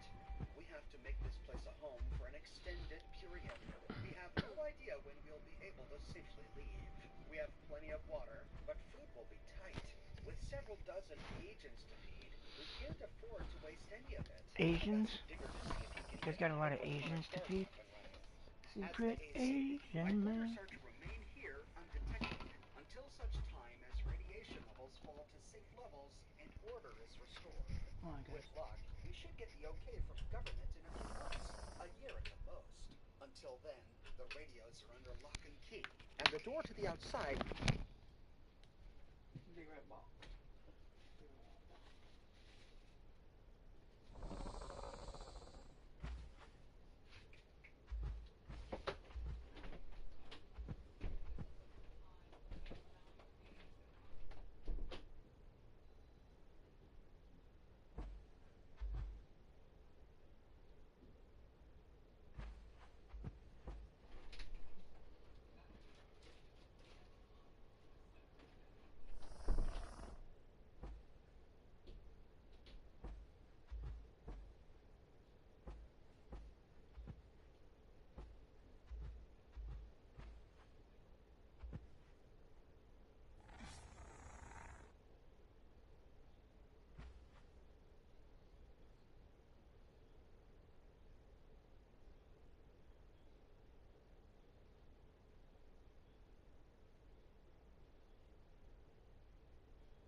remind myself of I gotta look at these videos. Joe Biden falling off a bike.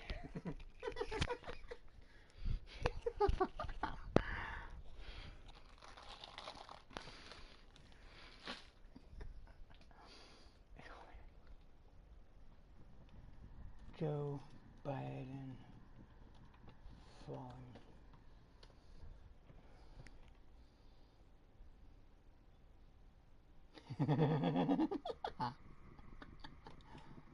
Get the fuck out of here with the fuck you.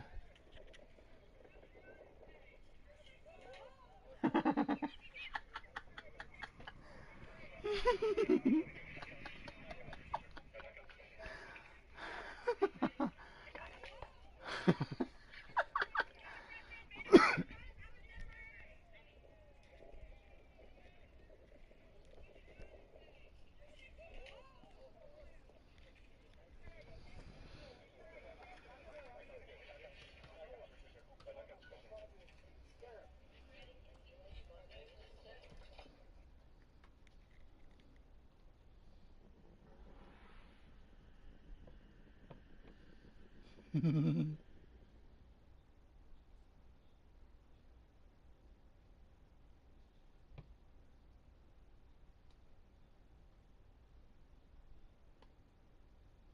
Joe Biden falling down the stairs.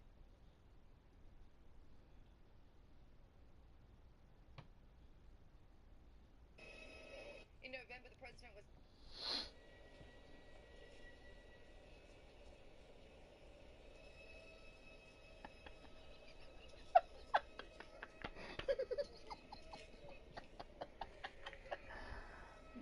In November, the president was making a speech in New York with Governor Kathy Hochul ahead of the midterm. No matter. There's a. It's black. Anyway. In August last. Boom, stepping on them. There's a. 2, 10, 12, 15. Joe Biden struggled to put his jacket on after stepping off the helicopter. First Lady Jill Biden tried to help him out.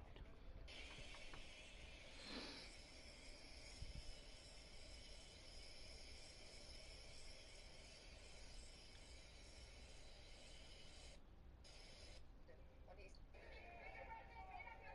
took Joe Biden only to fall off the.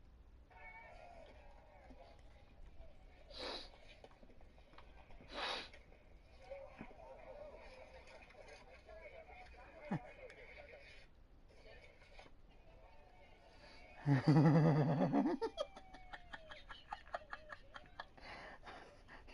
May last year, the president nearly slipped up the stairs at Air Force One.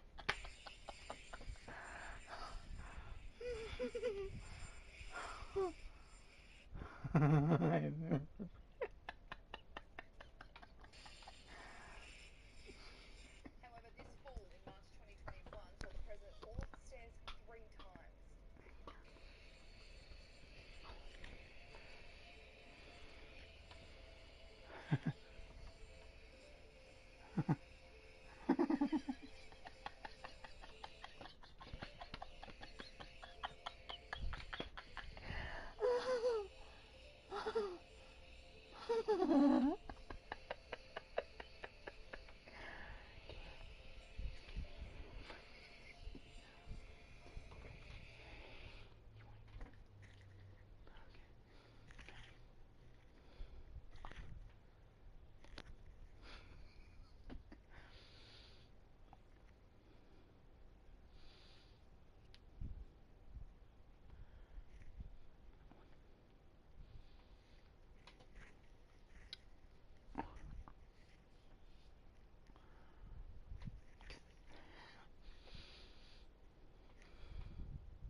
Well, Joe Biden falling down the stairs has grabbed headlines. years than me. Mark is. So thank you all. God bless you all. Let's go. Let's go lick the world. Let's get it done. But I tell you what, I don't know about you, but I'm going to go to bed. Have a good time. Thank you, thank you, thank you for your service from the bottom of my heart. Really. Happy Thanksgiving. See you all. Oh, who am I giving this to? We are a community that relies on family.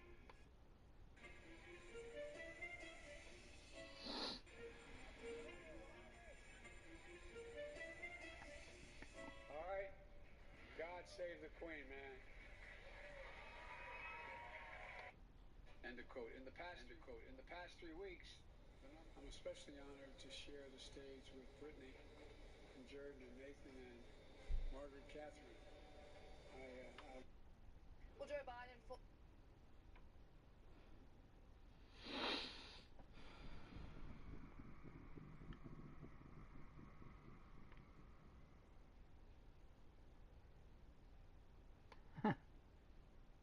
But this great spirit, you got to go and vote. We got to knock the one off, and then we worry about November, and we're going to win. We're way up on this guy. It's just incredible that he can, frankly, be even running anything. The guy can't. He can't put two sentences together. He's running. Can't find his way off the stage. See all the stairs around here? How the hell do you not? Where is the stair? He says, "Where is the stair?" To show you how evil the press is, I did this routine where I stumbled and mumbled purposely imitating him, and they put it on. They said he's cognitively impaired. Then I walk back. I'm looking and I walk. What? Well, we're up. And he walks off the stage and he's like.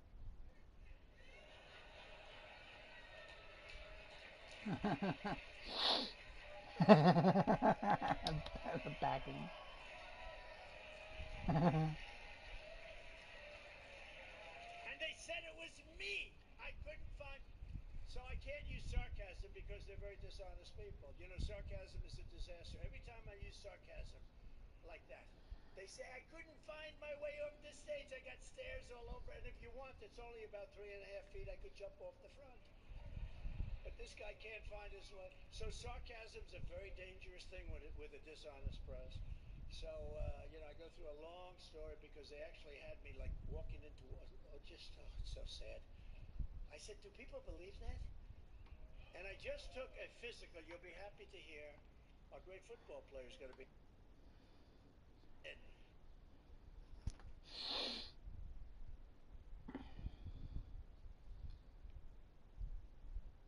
Oh, get the fuck out of here with that shit.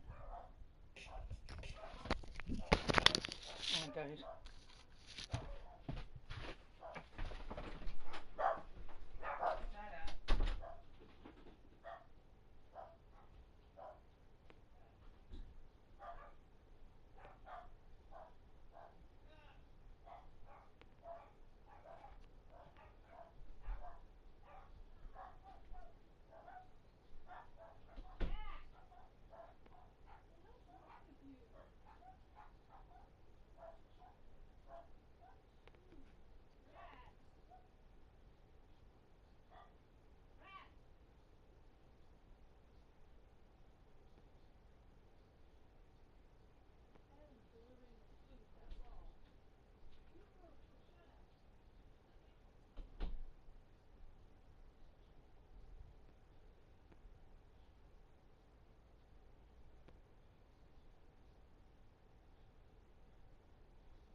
They don't care. Nobody cares.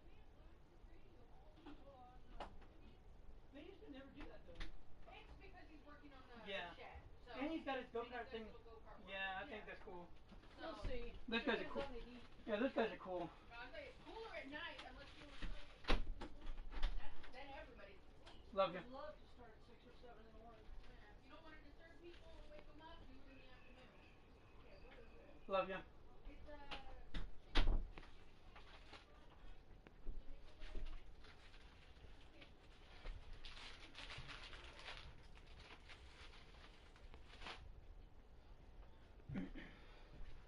Okay. Okay, y'all. We're back. Hold on, you guys. Hey, don't walk around compilation.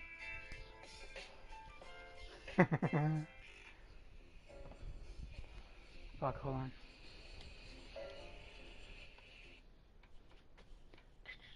Ba-da-ba-ba.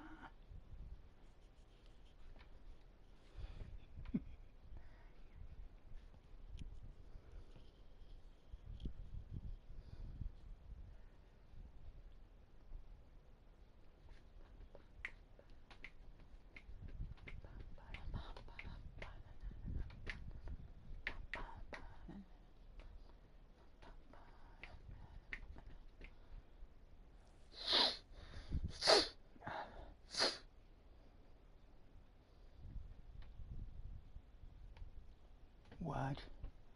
Motherfuckers. Everyone, welcome back to my channel. In this video,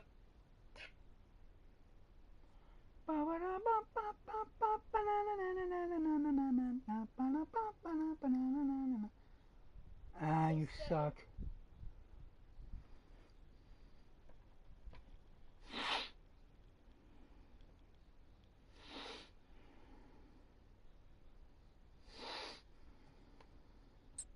Both marbles are identical in weight, size, and have the same coefficient of friction.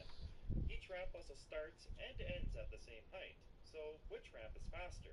Oddly enough, the rolling surface always provides a quicker trajectory. This problem was questioned by John Bernoulli in 1696, and it comes down to a trick known as a perchristochrone curve. And it was found that the curve of fastest descent is not a straight line, but actually a cycloid, a curve generated by a curve rolling over another curve. Acceleration is optimized, and the rolling battle proves to be the winner, exemplifying the fact that intuition may not always be right in the end. Both marbles are identical in weight, size, and have the same coefficient of friction. Each ramp also starts and ends at the same height, so which ramp is faster? Oddly enough, the rolling surface always provides a quicker trajectory. This problem was questioned by John Bernoulli in 1696, and it comes down to a...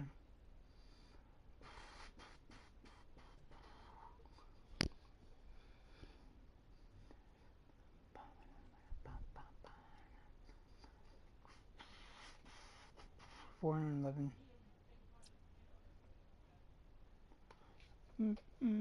Living it without you. Can't give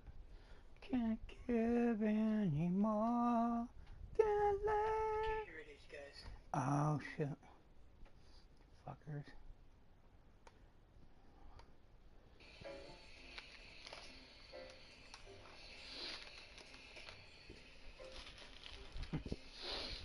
Hold on there, buddy.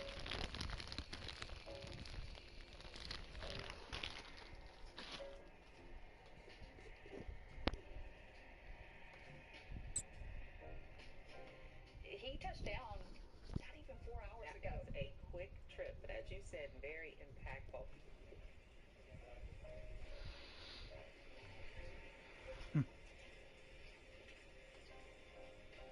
He has allocated to invest in police departments and training of police officers. It appears as though the president did have a slight trip there as he's boarding Air Force One.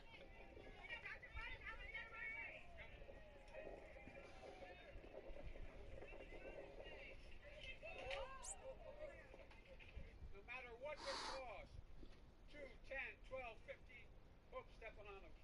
Because it's black. Anyway.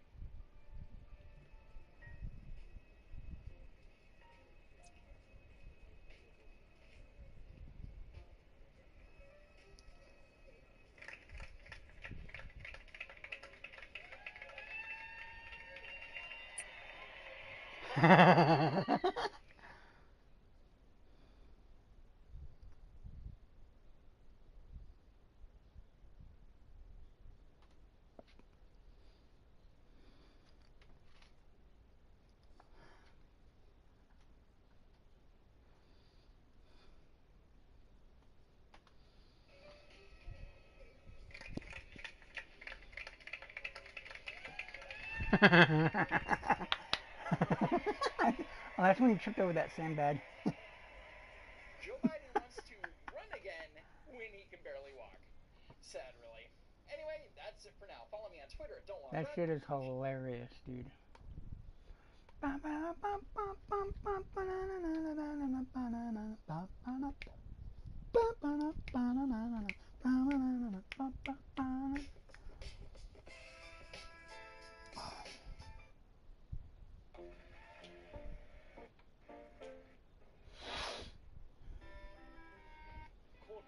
Okay, we can't do this. We got a vault to go take care of.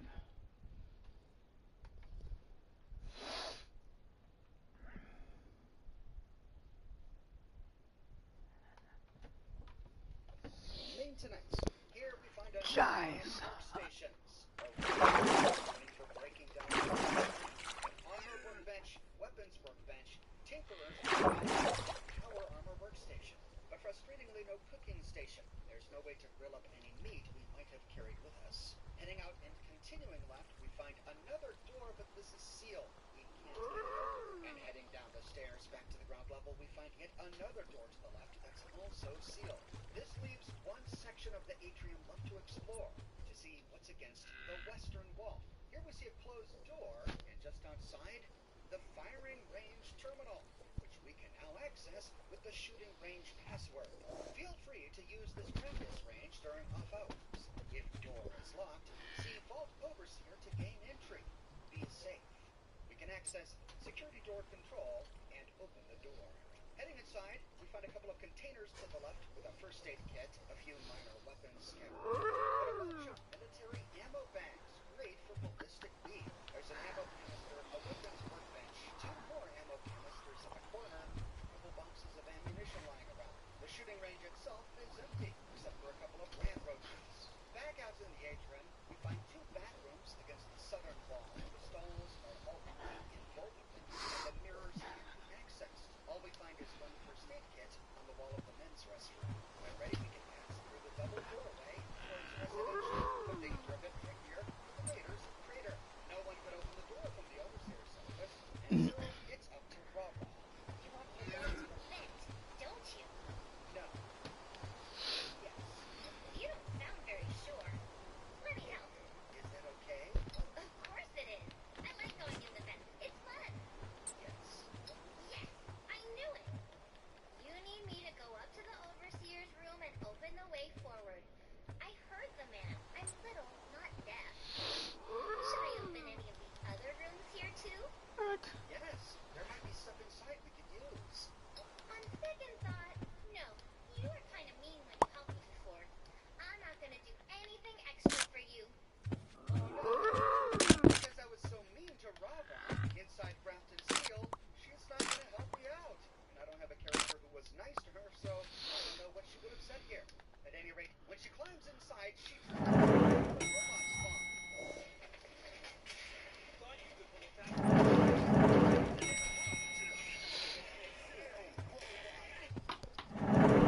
Echo Soldier secret bunker doors.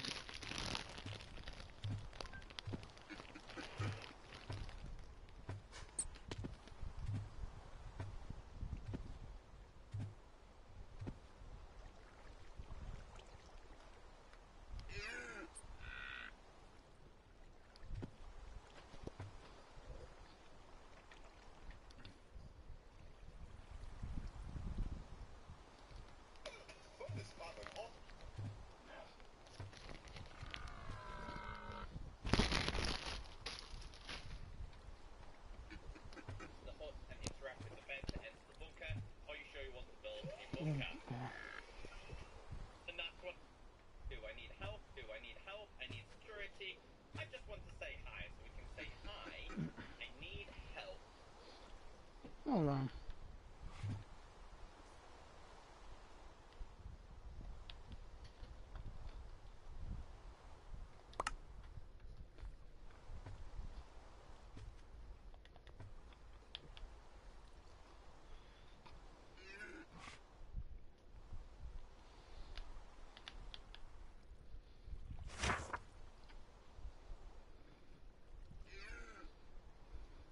Building.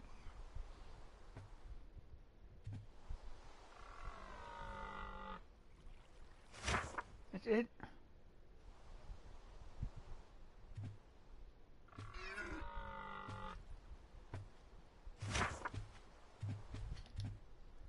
Ah, you suck.